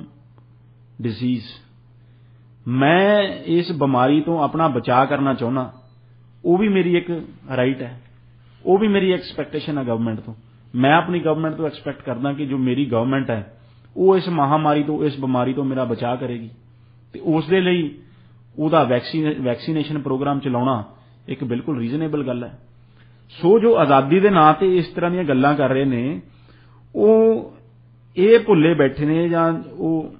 ਇਹ ਮੰਨਣਾ ਨਹੀਂ ਚਾਹੁੰਦੇ ਕਿ ਜੋ ਉਹਨਾਂ ਦੀ ਫਰੀडम ਹੈ ਉਹ ਐਬਸੋਲੂਟ ਨਹੀਂ। ਫਰੀडम ਦੀਆਂ ਲਿਮਿਟੇਸ਼ਨਸ ਹੁੰਦੀਆਂ ਨੇ ਤਾਂ ਕਿ ਇੱਕ ਸਮਾਜਿਕ ਤਾਣਾ ਬਾਣਾ ਹੈ ਜੋ ਉਸ ਨੂੰ ਬਣਾ ਕੇ ਰੱਖਿਆ ਜਾ ਸਕੇ, ਕਿਉਂਕਿ ਤੁਹਾਡੀ ਆਜ਼ਾਦੀ ਉੱਥੇ ਹੀ ਖਤਮ ਹੋ ਜਾਂਦੀ ਹੈ ਜਿੱਥੇ ਮੇਰੀ ਸ਼ੁਰੂ ਹੁੰਦੀ ਹੈ। ਤੇ ਮੇਰੀ ਆਜ਼ਾਦੀ ਇਹ ਕਹਿੰਦੀ ਹੈ ਕਿ I want to be free from disease, I want to move ahead of this pandemic, and I see and the majority of Canadians see the vaccination program as the shortest way to move out of this pandemic. So ਤੁਹਾਡੇ ਕੋਲ ਕੋਈ ਅਧਿਕਾਰ ਨਹੀਂ ਸਾਡੀ ਸਿਹਤ ਨੂੰ ਖਤਰੇ 'ਚ ਪਾਉਣ ਦਾ, ਸਿਰਫ ਇਸ ਲਈ ਕਿਉਂਕਿ ਤੁਹਾਡੇ ਕੋਲ ਇੱਕ ਮਿਸਕਨਸੈਪਸ਼ਨ ਤੁਹਾਡੇ ਦਿਮਾਗ 'ਚ ਹੈ ਜਾਂ ਇੱਕ ਏਜੰਡਾ ਤੁਹਾਡੇ ਦਿਮਾਗ ਦੇ ਵਿੱਚ ਹੈ ਤੇ ਤੁਸੀਂ ਉਸ ਏਜੰਡੇ ਨੂੰ ਫਰੀडम ਦੇ ਨਾਮ ਦੇ ਉੱਤੇ ਪੁਸ਼ ਕਰ ਰਹੇ ਹੋ। ਦੂਸਰੀ ਗੱਲ ਜੋ ਸੁਖਜੀਤ ਜੀ ਜੋ ਲਿਬਰਟੀ ਦੇ ਬਾਰੇ ਹੈ ਕਿ liberty is not licence. Liberty ਇੱਕ ਬਹੁਤ ਜ਼ਰੂਰੀ ਕਨਸੈਪਟ ਹੈ। ਲਿਬਰਟੀ, ਪਰਸਨਲ ਲਿਬਰਟੀ ਤੇ ਫਰੀडम ਇੱਕ ਨੈਸੈਸਰੀ ਚੀਜ਼ ਹੈ ਜਿਸ ਤੋਂ ਬਿਨਾਂ ਕਿ ਇੱਕ ਸੱਭਿਅਕ ਸਮਾਜ, ਇੱਕ ਡੈਮੋਕ੍ਰੈਟਿਕ ਸਮਾਜ ਨਹੀਂ ਜਿਉ ਸਕਦਾ। ਪਰ ਜੋ ਲਿਬਰਟੀ ਹੈ ਉਹ ਲਾਇਸੈਂਸ ਨਹੀਂ। ਲਾਇਸੈਂਸ ਹੁੰਦਾ ਹੈ ਕੁਝ ਵੀ ਕਰਨ ਦਾ ਅਧਿਕਾਰ। ਜੇ ਲਿਬਰਟੀ ਹੈ ਤਾਂ ਤੁਹਾਨੂੰ ਕੁਝ ਵੀ ਕਰਨ ਦਾ ਅਧਿਕਾਰ ਨਹੀਂ ਮਿਲ ਜਾਂਦਾ।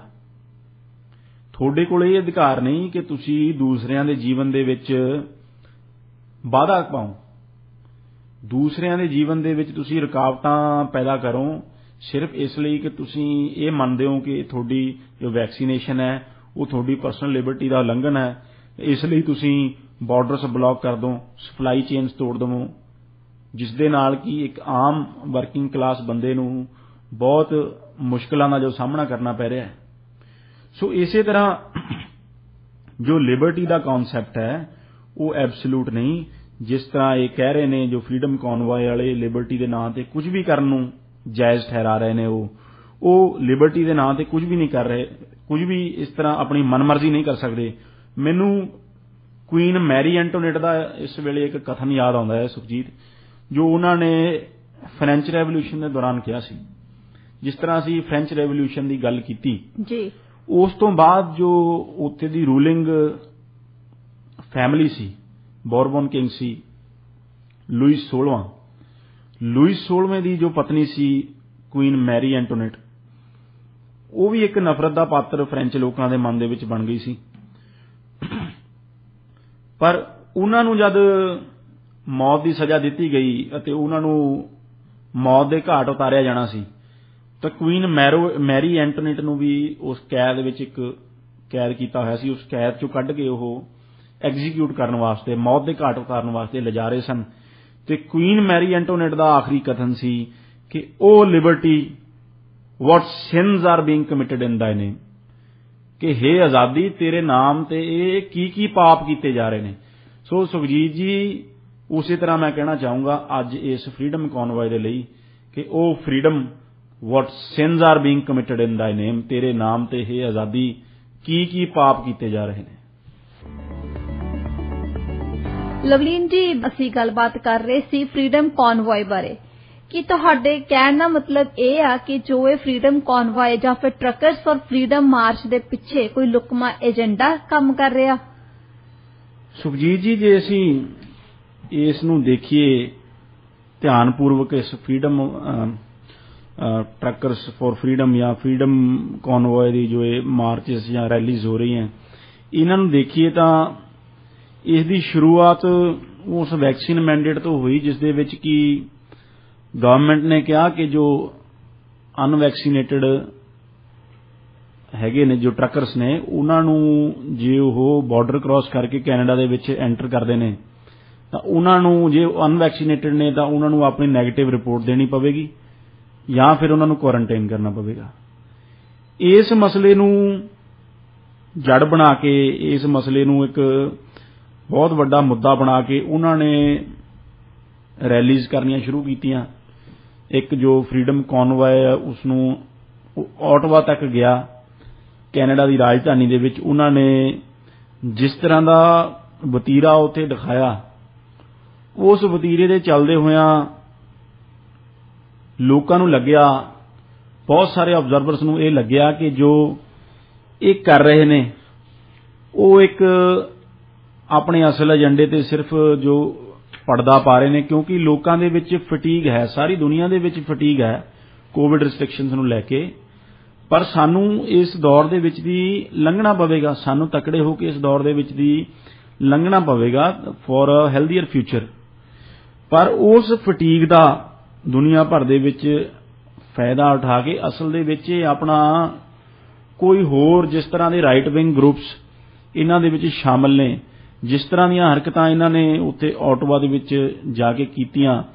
ਉਸ ਤੋਂ ਇਹ ਲੱਗਿਆ, ਉਸ ਤੋਂ ਇਹ ਜ਼ਾਹਿਰ ਹੋਇਆ ਕਿ ਅਸਲ 'ਚ ਇਹ ਟਰੱਕਰਸ ਨਹੀਂ, ਇਹ ਕੁਝ ਹੋਰ ਰਾਈਟ ਵਿੰਗ ਗਰੁੱਪਸ ਨੇ ਜੋ ਸਮਾਜ ਨੂੰ ਇੱਕ ਤੋੜਨ ਦੀ,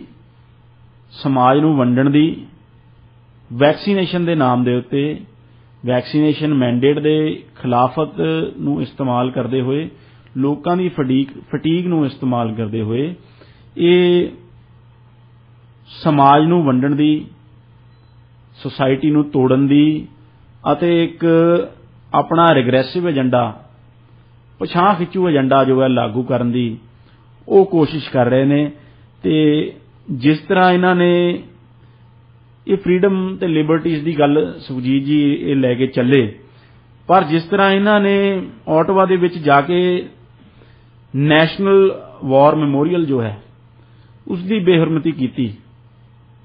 उत्थे जाके कुछ इहो जिहियां हरकतां कीतियां जिस दे नाल जो नैशनल वॉर मैमोरीअल है उसकी बेअदबी हुई। जो नैशनल वॉर मैमोरीअल है वो उन्हां फौजियां की याद दे विच बनाया गया है जिन्हां ने इस मुल्क नूं, इस मुआशरे नूं अते सारे पश्चिमी दुनिया नूं बचाउण लई अपनी जिंदगी कुर्बान की। वो इन्ना ही सिविल लिबर्टीज दे वास्ते लड़ रहे सन, वो इन्ना ही सिविल लिबर्टीज दा घाण करन वालियां ताकतां दे खिलाफ लड़दे हुए शहीद होए, चाहे वो वर्ल्ड वॉर 1 होवे चाहे वो वर्ल्ड वॉर 2 होवे। उन्हां शहीद फौजियां दी याद दे विच जो नैशनल वॉर मैमोरीअल बनाया गया, सो इन्हां लोकां ने जाके उस वॉर मैमोरीअल की भी बेइज्जती की, उत्थे इहो जिहियां हरकतां कीतियां जो कि किसी भी कनेडियन नूं, किसी भी पैट्रियोटिक बंदे नूं बर्दाश्त नहीं हो सकदियां। सो एक पासे तां इह लिबर्टीज की गल करदे ने, इह कहंदे ने कि असीं उठे हां लिबर्टीज वास्ते।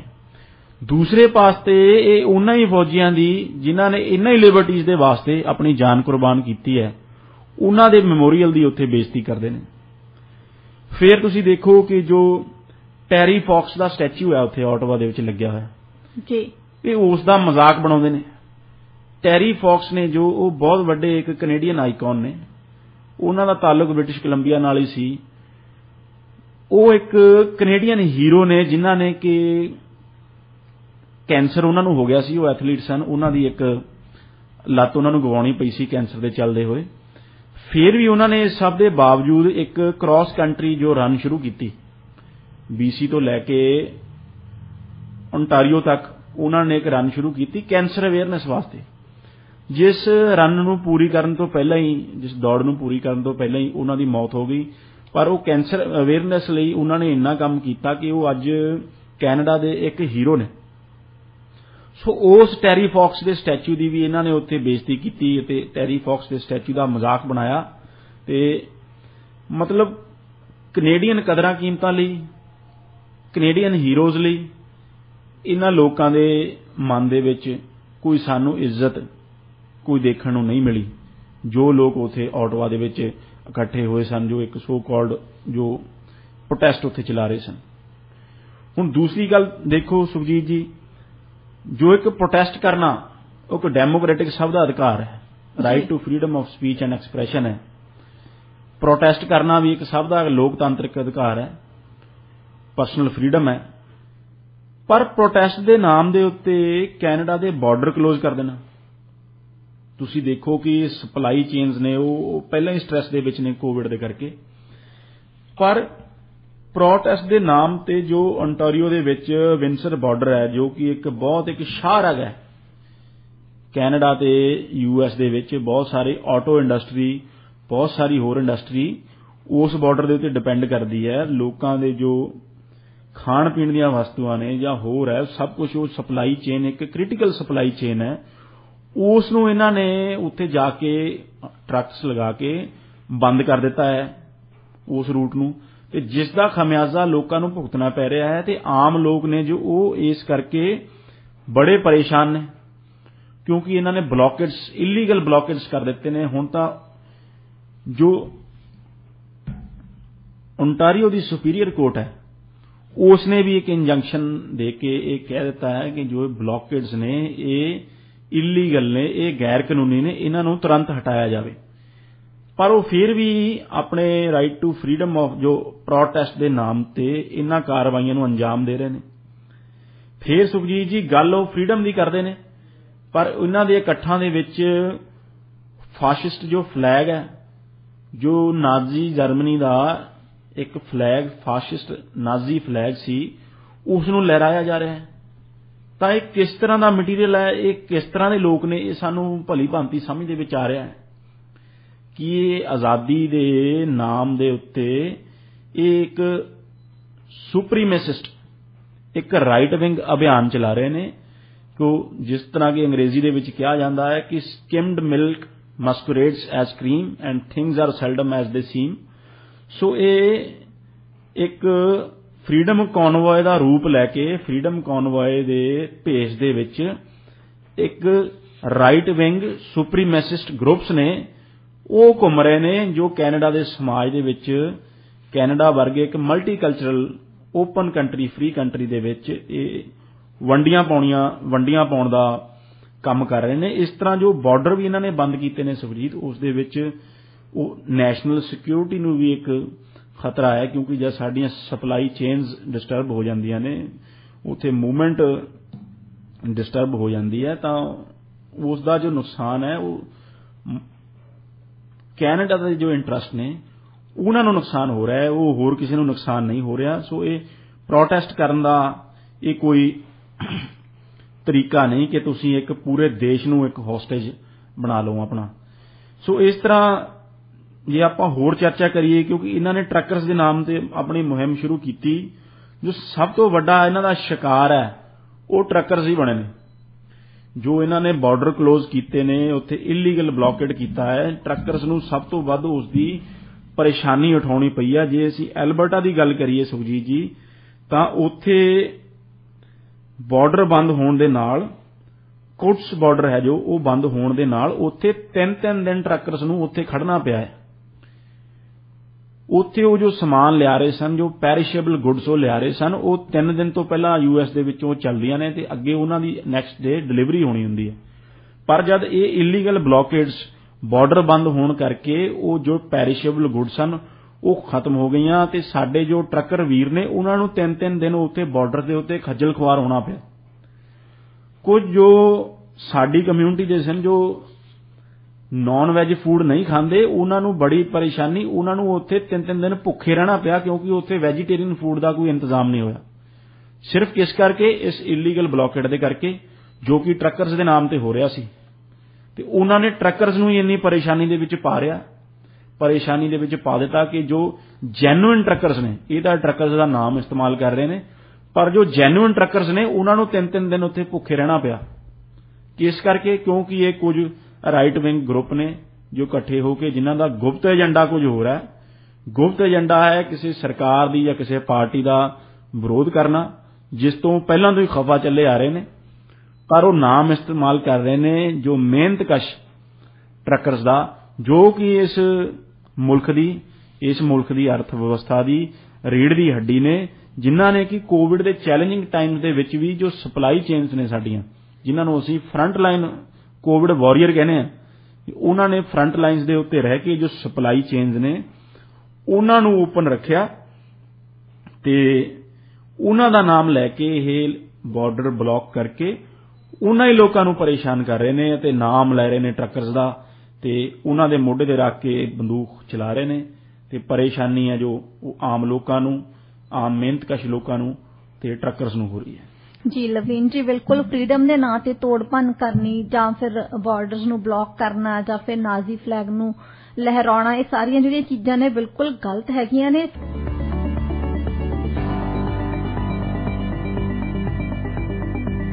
ਅਸੀਂ ਗੱਲਬਾਤ ਕਰ ਰਹੇ ਸੀ ਫਰੀडम ਕਨਵੋਏ ਬਾਰੇ। ਕੀ ਇਹ ਕੈਨੇਡਾ ਦੀ ਸਿਆਸਤ ਵਿੱਚ ਰਾਈਟ ਵਿੰਗ ਦਾ ਉਭਾਰ ਕਰ ਸਕਦਾ ਹੈ? ਲਵਲੀਨ ਜੀ, ਇਸ ਬਾਰੇ ਦੱਸੋ ਸਾਡੇ ਸਰੋਤਿਆਂ ਨੂੰ। ਸੁਖਜੀਤ ਜੀ, ਜਿਸ ਤਰ੍ਹਾਂ ਅਸੀਂ ਇਸ ਦੇ ਬਾਰੇ ਚਰਚਾ ਕੀਤੀ ਪਹਿਲਾਂ ਕਿ ਫਰੀडम ਕਨਵੋਏ ਕਿਸ ਤਰ੍ਹਾਂ ਟਰੱਕਰਸ ਦਾ ਨਾਮ ਇਸਤੇਮਾਲ ਕਰ ਰਿਹਾ ਹੈ ਜਾਂ ਫਰੀडम ਦਾ ਵੀ ਨਾਮ ਇਸਤੇਮਾਲ ਕਰ ਰਿਹਾ ਹੈ, ਪਰ ਜੋ ਇਸ ਦਾ ਅਸਲ ਏਜੰਡਾ, ਲੁਕਵਾਂ ਏਜੰਡਾ ਉਹ ਕੁਝ ਹੈ ਹੋਰ ਹੈ। ਇਸ ਦੇ ਪਿੱਛੇ ਜੋ ਸੁਪਰੀਮੈਸਿਸਟ ਜੋ ਗਰੁੱਪਸ ਨੇ ਉਹ ਇਸ ਦੇ ਪਿੱਛੇ ਲੱਗੇ ਹੋਏ ਨੇ ਤੇ ਜੋ ਇਹਨਾਂ ਦੇ ਢੰਗ ਤਰੀਕੇ ਨੇ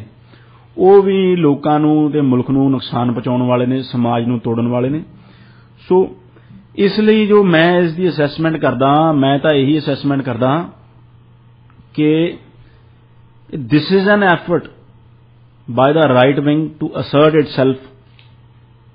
on the political sphere. Canadian politics ਦੇ ਵਿੱਚ ਇਹ ਰਾਈਟ ਵਿੰਗ ਦੀ ਇੱਕ ਐਫਰਟ ਹੈ ਆਪਣੇ ਆਪ ਨੂੰ ਅਸਰਟ ਕਰਨ ਦੀ, ਆਪਣੇ ਆਪ ਨੂੰ ਰੀਐਸਟੈਬਲਿਸ਼ ਕਰਨ ਦੀ, ਕਿਉਂਕਿ ਉਹਨਾਂ ਨੂੰ ਪਿਛਲੇ ਕਾਫੀ ਸਮੇਂ ਤੋਂ ਕੋਈ ਫੁੱਟ ਹੋਲਡ ਨਹੀਂ ਮਿਲ ਰਿਹਾ ਕੈਨੇਡਾ ਦੀ ਸਿਆਸਤ ਦੇ ਵਿੱਚ, ਕਿਉਂਕਿ ਕੈਨੇਡਾ ਇੱਕ ਮਲਟੀਕਲਚਰਲ ਤੇ ਇੱਕ ਓਪਨ ਸੁਸਾਇਟੀ ਬਣ ਚੁੱਕੀ ਹੈ, ਜਿਸ ਦੇ ਵਿੱਚ ਮਨੁੱਖੀ ਅਧਿਕਾਰਾਂ ਦਾ, ਨਸਲੀ ਭੇਦਭਾਵ ਦਾ ਜੋ ਪ੍ਰਤੀਕਾਰ ਕੀਤਾ ਜਾਂਦਾ ਹੈ ਉਸ ਨੂੰ ਮੰਦਾ ਮੰਨਿਆ ਜਾਂਦਾ ਹੈ ਤੇ ਸਭ ਨੂੰ ਇੱਕ ਸਮਾਨਤਾ, ਇੱਕ ਬਰਾਬਰੀ ਦੀ ਗੱਲ ਕੀਤੀ ਜਾਂਦੀ ਹੈ। ਤੇ ਜੋ ਸਾਡੇ ਸਿਆਸੀ ਲੀਡਰ ਨੇ ਉਹ ਸਿਸਟੈਮਿਕ ਰੇਸਿਜ਼ਮ ਨੂੰ ਐਂਡ ਕਰਨ ਦੀ ਗੱਲ ਕਰ ਰਹੇ ਨੇ ਕਿ ਜਿਸ ਦੇ ਨਾਲ ਜੋ ਇਹ ਰਾਈਟ ਵਿੰਗ ਗਰੁੱਪਸ ਨੇ ਇਹ ਬੜੇ ਹੀ ਅਪਸੈਟ ਨੇ। ਇਹ ਪਹਿਲਾਂ ਤੋਂ ਹੀ ਦੇਖੋ ਜੋ ਇਹ ਗਰੁੱਪਸ ਨੇ ਜੋ ਇਹਨਾਂ ਦੇ ਵਿੱਚ ਜੋ ਸ਼ਮੂਲੀਅਤ ਕਰ ਰਹੇ ਨੇ ਜੋ ਸੋ ਕਾਲਡ ਫਰੀडम ਕਨਵੋਏ ਦੇ ਵਿੱਚ, ਉਹ ਗਰੁੱਪਸ ਨੇ ਜੋ ਉਹ ਪਹਿਲਾਂ ਤੋਂ ਹੀ ਪ੍ਰਧਾਨ ਮੰਤਰੀ ਜਸਟਿਨ ਟਰੂਡੋ ਦੀ ਜੋ ਸਿਆਸਤ ਹੈ ਜਾਂ ਉਹਨਾਂ ਦੀਆਂ ਪਾਲਿਸੀਜ਼ ਨੇ ਉਸ ਦੇ ਵਿਰੋਧ ਵਿੱਚ ਖੜੇ ਨੇ। ਸੋ ਇਸ ਵਕਤ ਉਹ ਸਿਰਫ ਜੋ ਕੋਵਿਡ-19 ਦੇ ਰਿਲੇਟਡ ਜੋ ਪਾਬੰਦੀਆਂ ਨੇ ਉਸ ਦੇ ਰਿਗਾਰਡਿੰਗ ਜੋ ਲੋਕਾਂ ਦੇ ਵਿੱਚ ਜੋ ਫੈਟੀਗ ਆ ਗਈ ਹੈ, ਜੋ ਥਕਾਵਟ ਆ ਗਈ ਹੈ, ਮਾਨਸਿਕ ਥਕਾਵਟ ਆ ਰਹੀ ਹੈ, ਉਸ ਨੂੰ ਬਹਾਨਾ ਬਣਾ ਕੇ ਇਸ ਸਰਕਾਰ ਨੂੰ ਤੇ ਸਰਕਾਰ ਦੀਆਂ ਪਾਲਿਸੀਆਂ ਤੇ ਹਮਲਾ ਕਰ ਰਹੇ ਨੇ। ਪਰ ਉਹ ਇਹ ਗੱਲ ਭੁੱਲ ਰਹੇ ਨੇ ਕਿ ਜੋ ਉਹਨਾਂ ਦੇ ਖਿਲਾਫ ਇੱਕ ਬੜਾ ਵਿਆਪਕ ਪੋਲੀਟੀਕਲ ਕੰਸੈਂਸਸ ਹੈ ਜੋ ਉਹ ਕੈਨੇਡਾ ਦੇ ਵਿੱਚ ਬਣ ਚੁੱਕਿਆ ਹੈ, ਕਿਉਂਕਿ ਚਾਹੇ ਉਹ ਲਿਬਰਲ ਪਾਰਟੀ ਹੋਵੇ, ਚਾਹੇ ਉਹ ਕੰਜ਼ਰਵੇਟਿਵ ਪਾਰਟੀ ਹੋਵੇ, ਚਾਹੇ ਉਹ NDP ਹੋਵੇ, ਸਭ ਦੀ ਟਾਪ ਲੀਡਰਸ਼ਿਪ ਹੈ ਜੋ ਇਹਨਾਂ ਇਲੀਗਲ ਜੋ ਬਾਰਡਰ ਬਲੌਕੇਡਸ ਨੇ ਇਹਨਾਂ ਦੇ ਖਿਲਾਫ ਬਿਆਨ ਦੇ ਚੁੱਕੀ ਹੈ। ਕੋਰਟਸ ਇਹਨਾਂ ਦੇ ਖਿਲਾਫ ਇੰਜੰਕਸ਼ਨਸ ਦੇ ਚੁੱਕੀਆਂ ਨੇ ਤੇ ਇਹ ਕਹਿ ਚੁੱਕੀਆਂ ਨੇ ਕਿ ਜੋ ਇਹ ਬਲੌਕੇਡਸ ਨੇ ਇਹ ਇਲੀਗਲ ਨੇ, ਤੇ ਜੋ ਟਾਪ ਦੀ ਲੀਡਰਸ਼ਿਪ ਹੈ ਸਾਰੀ ਪਾਰਟੀਆਂ ਦੀ ਉਹ ਇਹ ਕਹਿ ਚੁੱਕੀ ਹੈ ਕਿ ਇਹ ਮੁਲਕ ਦੇ ਹਿੱਤ ਦੇ ਖਿਲਾਫ ਹੈ ਤੇ ਇਹਨਾਂ ਪ੍ਰੋਟੈਸਟਰਸ ਨੂੰ ਹੁਣ ਆਪਣੇ ਘਰੇ ਜਾਣਾ ਚਾਹੀਦਾ ਹੈ। ਸੋ ਇਹ ਜੋ ਚੰਦ ਗਰੁੱਪਸ ਨੇ ਜੋ ਰਾਈਟ ਵਿੰਗ ਗਰੁੱਪਸ ਨੇ ਇਹ ਜੋ ਪੋਲੀਟੀਕਲ ਪਾਰਟੀਜ਼ ਨੇ ਉਹ ਇਹਨਾਂ ਦੇ ਖਿਲਾਫ ਆ। ਮੈਜੋਰਿਟੀ ਜੋ ਪਬਲਿਕ ਓਪੀਨੀਅਨ ਹੈ ਕੈਨੇਡਾ ਦੇ ਵਿੱਚ ਉਹ ਵੈਕਸੀਨ ਦੇ ਹੱਕ ਦੇ ਵਿੱਚ ਹੈ ਤੇ ਇਹਨਾਂ ਦੇ ਖਿਲਾਫ ਹੈ। ਪਬਲਿਕ ਓਪੀਨੀਅਨ ਇਹਨਾਂ ਦੇ ਖਿਲਾਫ ਹੈ, ਪੋਲੀਟੀਕਲ ਪਾਰਟੀਜ਼ ਇਹਨਾਂ ਦੇ ਖਿਲਾਫ ਆ, ਜੁਡੀਸ਼ਰੀ ਇਹਨਾਂ ਨੂੰ ਕਹਿ ਚੁੱਕੀ ਹੈ ਕਿ ਜੋ ਤੁਸੀਂ ਕਰ ਰਹੇ ਹੋ ਉਹ ਇਲੀਗਲ ਹੈ। ਪਰ ਫਿਰ ਵੀ ਇਹ ਨਾ ਪੋਲੀਟੀਕਲ ਪਾਰਟੀਜ਼ ਦੀ, ਨਾ ਜੁਡੀਸ਼ਰੀ ਦੀ, ਨਾ ਪਬਲਿਕ ਓਪੀਨੀਅਨ ਦੀ ਇਹ ਇੱਕ ਵੀ ਸੁਣਨ ਲਈ ਤਿਆਰ ਨਹੀਂ। ਤੇ ਇਹ ਬਿਲਕੁਲ ਜੋ ਤੁਸੀਂ ਸਵਾਲ ਪੁੱਛਿਆ, ਦੇਖੋ ਕਿੰਨੇ ਕਾਮਯਾਬ ਹੁੰਦੇ ਨੇ ਕਿੰਨੇ ਨਹੀਂ ਇਹ ਤਾਂ ਫਿਊਚਰ ਹੀ ਦੱਸੇਗਾ, ਕਿਉਂਕਿ ਪਰ ਜੋ ਇਹਦੀ ਅਸਲੀਅਤ ਹੈ ਜੋ ਇਸ ਫਰੀडम ਕਨਵੋਏ ਦੀ ਉਹ ਇਹੀ ਹੈ ਕਿ this is pitched effort by the Canadian right wing to assert itself on the political sphere। ਤੇ ਇਸ ਲਈ ਇਹ ਇਸ ਤਰ੍ਹਾਂ ਦੇ ਜੋ ਹਥਕੰਡੇ ਨੇ ਉਸ ਦਾ ਇਸਤੇਮਾਲ ਕਰ ਰਹੇ ਨੇ, ਇਹ ਫਰੀडम ਦਾ ਨਾਮ ਲੈ ਰਹੇ ਨੇ, ਕਿਉਂਕਿ ਜੋ ਫਰੀडम ਹੈ ਉਹ ਬੜੀ ਪਿਆਰੀ ਹੈ ਵੈਸਟ ਦੇ ਵਿੱਚ ਨਾਗਰਿਕਾਂ ਨੂੰ। ਸੋ ਇਹ ਇਸ ਤਰ੍ਹਾਂ ਦੇ ਡਰਾਵੇ, ਇਸ ਤਰ੍ਹਾਂ ਦੇ ਹਊਏ ਜਾਂ ਇਸ ਤਰ੍ਹਾਂ ਦੇ ਲੌਜਿਕਲੈਸ ਜੋ ਇੱਕ ਟਕਵੰਜ ਖੜਾ ਕਰ ਰਹੇ ਨੇ ਕਿ ਜੋ ਤੁਹਾਡੀ ਪਰਸਨਲ ਲਿਬਰਟੀ ਹੈ ਉਹ ਖਤਰੇ ਦੇ ਵਿੱਚ ਹੈ। ਜਿਸ ਤਰ੍ਹਾਂ ਕਿ ਕਈ ਪਾਰਟੀਆਂ ਭਾਰਤ ਦੇ ਵਿੱਚ ਕਹਿ ਦਿੰਦੀਆਂ ਨੇ ਕਿ ਫਲਾਨਾ ਧਰਮ ਖਤਰੇ ਦੇ ਵਿੱਚ ਹੈ, ਉਸ ਧਰਮ ਨੂੰ ਬਚਾਉਣ ਲਈ ਇਕੱਠੇ ਹੋ ਜਾਓ, ਇਕੱਠੇ ਹੋ ਕੇ ਇੱਕ ਪਾਰਟੀ ਨੂੰ ਵੋਟ ਦਿਓ, ਇਹ ਲੀਡਰ ਇਹ ਧਰਮ ਹੀ ਤੁਹਾਡੀ ਪਾਰਟੀ ਨੂੰ ਬਚਾ ਸਕਦਾ। ਉਸੇ ਤਰ੍ਹਾਂ ਪਰਸਨਲ ਲਿਬਰਟੀ ਦਾ ਜੋ ਇਸਤੇਮਾਲ ਕਰਕੇ ਇਹ ਲੋਕਾਂ ਦੇ ਮਨ ਵਿੱਚ ਇਹ ਡਰ,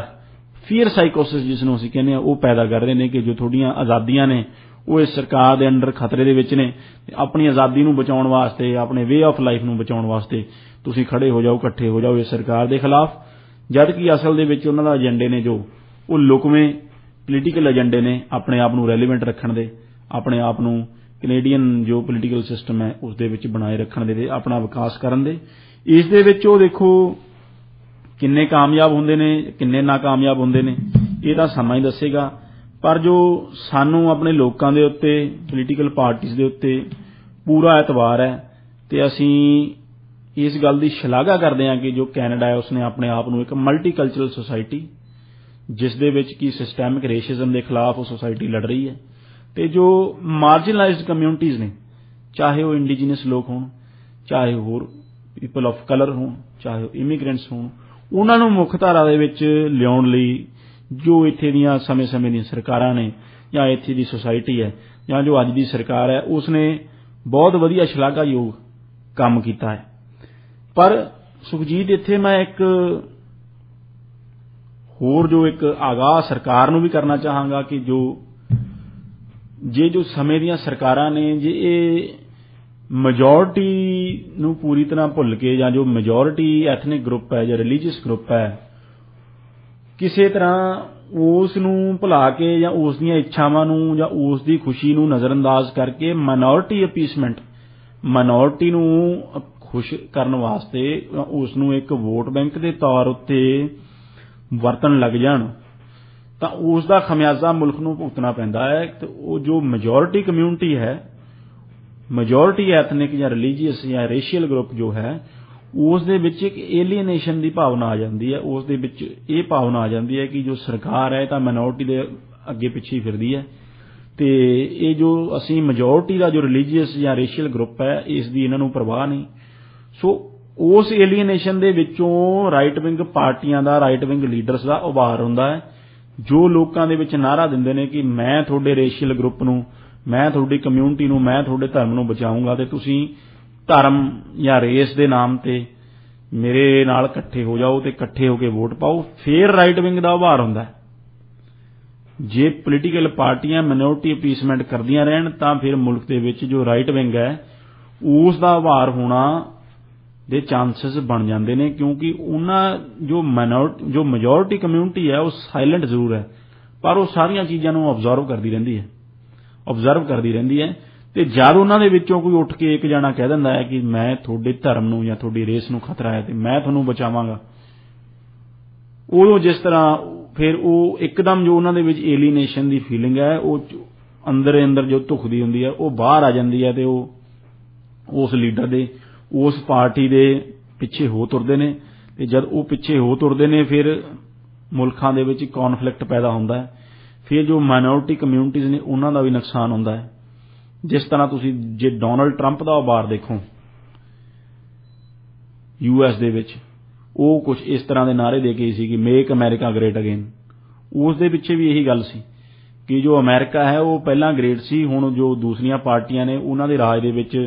ਹੋਰ ਕਮਿਊਨਿਟੀਜ਼ ਆ ਗਈਆਂ ਨੇ ਜਾਂ ਹੋਰ ਤਰ੍ਹਾਂ ਦੀ ਸੋਚ ਆ ਗਈ ਹੈ, ਉਸ ਨੂੰ ਅਸੀਂ ਬਾਹਰ ਕਰਾਂਗੇ ਤੇ ਅਮਰੀਕਾ ਨੂੰ ਗ੍ਰੇਟ ਬਣਾਵਾਂਗੇ। ਉਹ ਵੀ ਇੱਕ ਤਰ੍ਹਾਂ ਦਾ ਮੈਂ ਤਾਂ ਉਸ ਨੂੰ ਸੁਪਰੀਮੈਸਿਸਟ ਨਾਅਰਾ ਹੀ ਮੰਨਾਂਗਾ, ਜੋ ਲੁਕਵੇਂ ਤਰ੍ਹਾਂ ਦਾ, ਜਿਸ ਤਰ੍ਹਾਂ ਅਸੀਂ ਕਿਹਾ ਕਿ ਉਹ ਚੀਜ਼ਾਂ ਉਸ ਤਰ੍ਹਾਂ ਹੁੰਦੀਆਂ ਨਹੀਂ ਜਿਸ ਤਰ੍ਹਾਂ ਦਿਖਦੀਆਂ ਨੇ। ਇਸੇ ਵਿੱਚ ਮੈਂ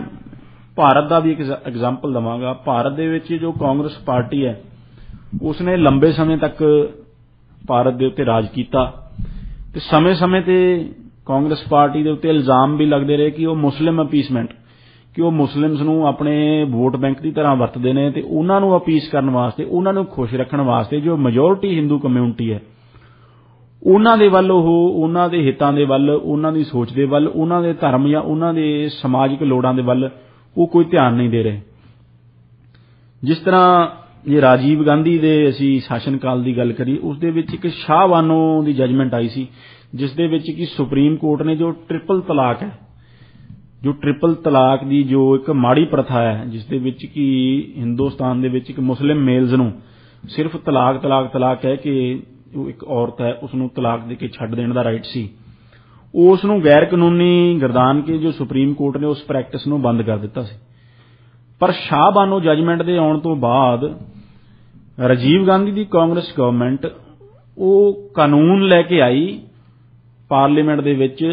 ਉਸ ਜਜਮੈਂਟ ਨੂੰ ਰਿਵਰਸ ਕਰਨ ਦੇ ਵਾਸਤੇ। ਸੋ ਇਹਨਾਂ ਕਈ ਗੱਲਾਂ ਨੂੰ ਲੈ ਕੇ ਜੋ ਜਨਸੰਘ ਸੀ ਜਾਂ ਉਸ ਸਮੇਂ ਭਾਰਤੀ ਜਨਤਾ ਪਾਰਟੀ ਸੀ, ਉਹਨਾਂ ਨੇ ਮੁਲਕ ਦੇ ਵਿੱਚ ਪ੍ਰਚਾਰ ਕੀਤਾ ਹਿੰਦੂਆਂ ਦੇ ਵਿੱਚ, ਹਿੰਦੂ ਕਮਿਊਨਿਟੀ ਦੇ ਵਿੱਚ, ਕਿ ਇਹ ਜੋ ਕਾਂਗਰਸ ਪਾਰਟੀ ਹੈ ਇਹ ਸਿਰਫ ਮੁਸਲਮਾਨਾਂ ਦੇ ਬਾਰੇ ਸੋਚਦੀ ਹੈ, ਇਹ ਸਿਰਫ ਮਾਈਨੋਰਿਟੀ ਅਪੀਸਮੈਂਟ ਕਰਦੀ ਹੈ ਤੇ ਇਸ ਦਾ ਜੋ ਹਿੰਦੂਆਂ ਦੇ ਹਿੱਤਾਂ ਦੇ ਪ੍ਰਤੀ ਇਸ ਪਾਰਟੀ ਦਾ ਕੋਈ ਧਿਆਨ ਨਹੀਂ। ਫਿਰ ਉਸ ਪ੍ਰਚਾਰ ਨੂੰ ਕਾਊਂਟਰ ਕਰਨ ਵਾਸਤੇ ਰਾਜੀਵ ਗਾਂਧੀ ਨੇ ਜੋ ਬਾਬਰੀ ਮਸਜਿਦ ਸੀ ਉਸ ਦੇ ਜਿੰਦੇ ਤਾਲੇ ਖੁਲਵਾ ਕੇ ਉਸ ਦੇ ਵਿੱਚ ਰਾਮ ਲੱਲਾ ਦੀ ਮੂਰਤੀ ਰਖਵਾਈ ਜੋ ਕਿਹਾ ਜਾਂਦਾ ਹੈ, ਤੇ ਉਦੋਂ ਬਾਅਦ ਜੋ ਧਾਰਮਿਕ ਕੱਟੜਤਾ ਹੈ ਉਸ ਦਾ ਜਿੰਨ ਬਸ ਬੋਤਲ ਤੋਂ ਬਾਹਰ ਆ ਗਿਆ।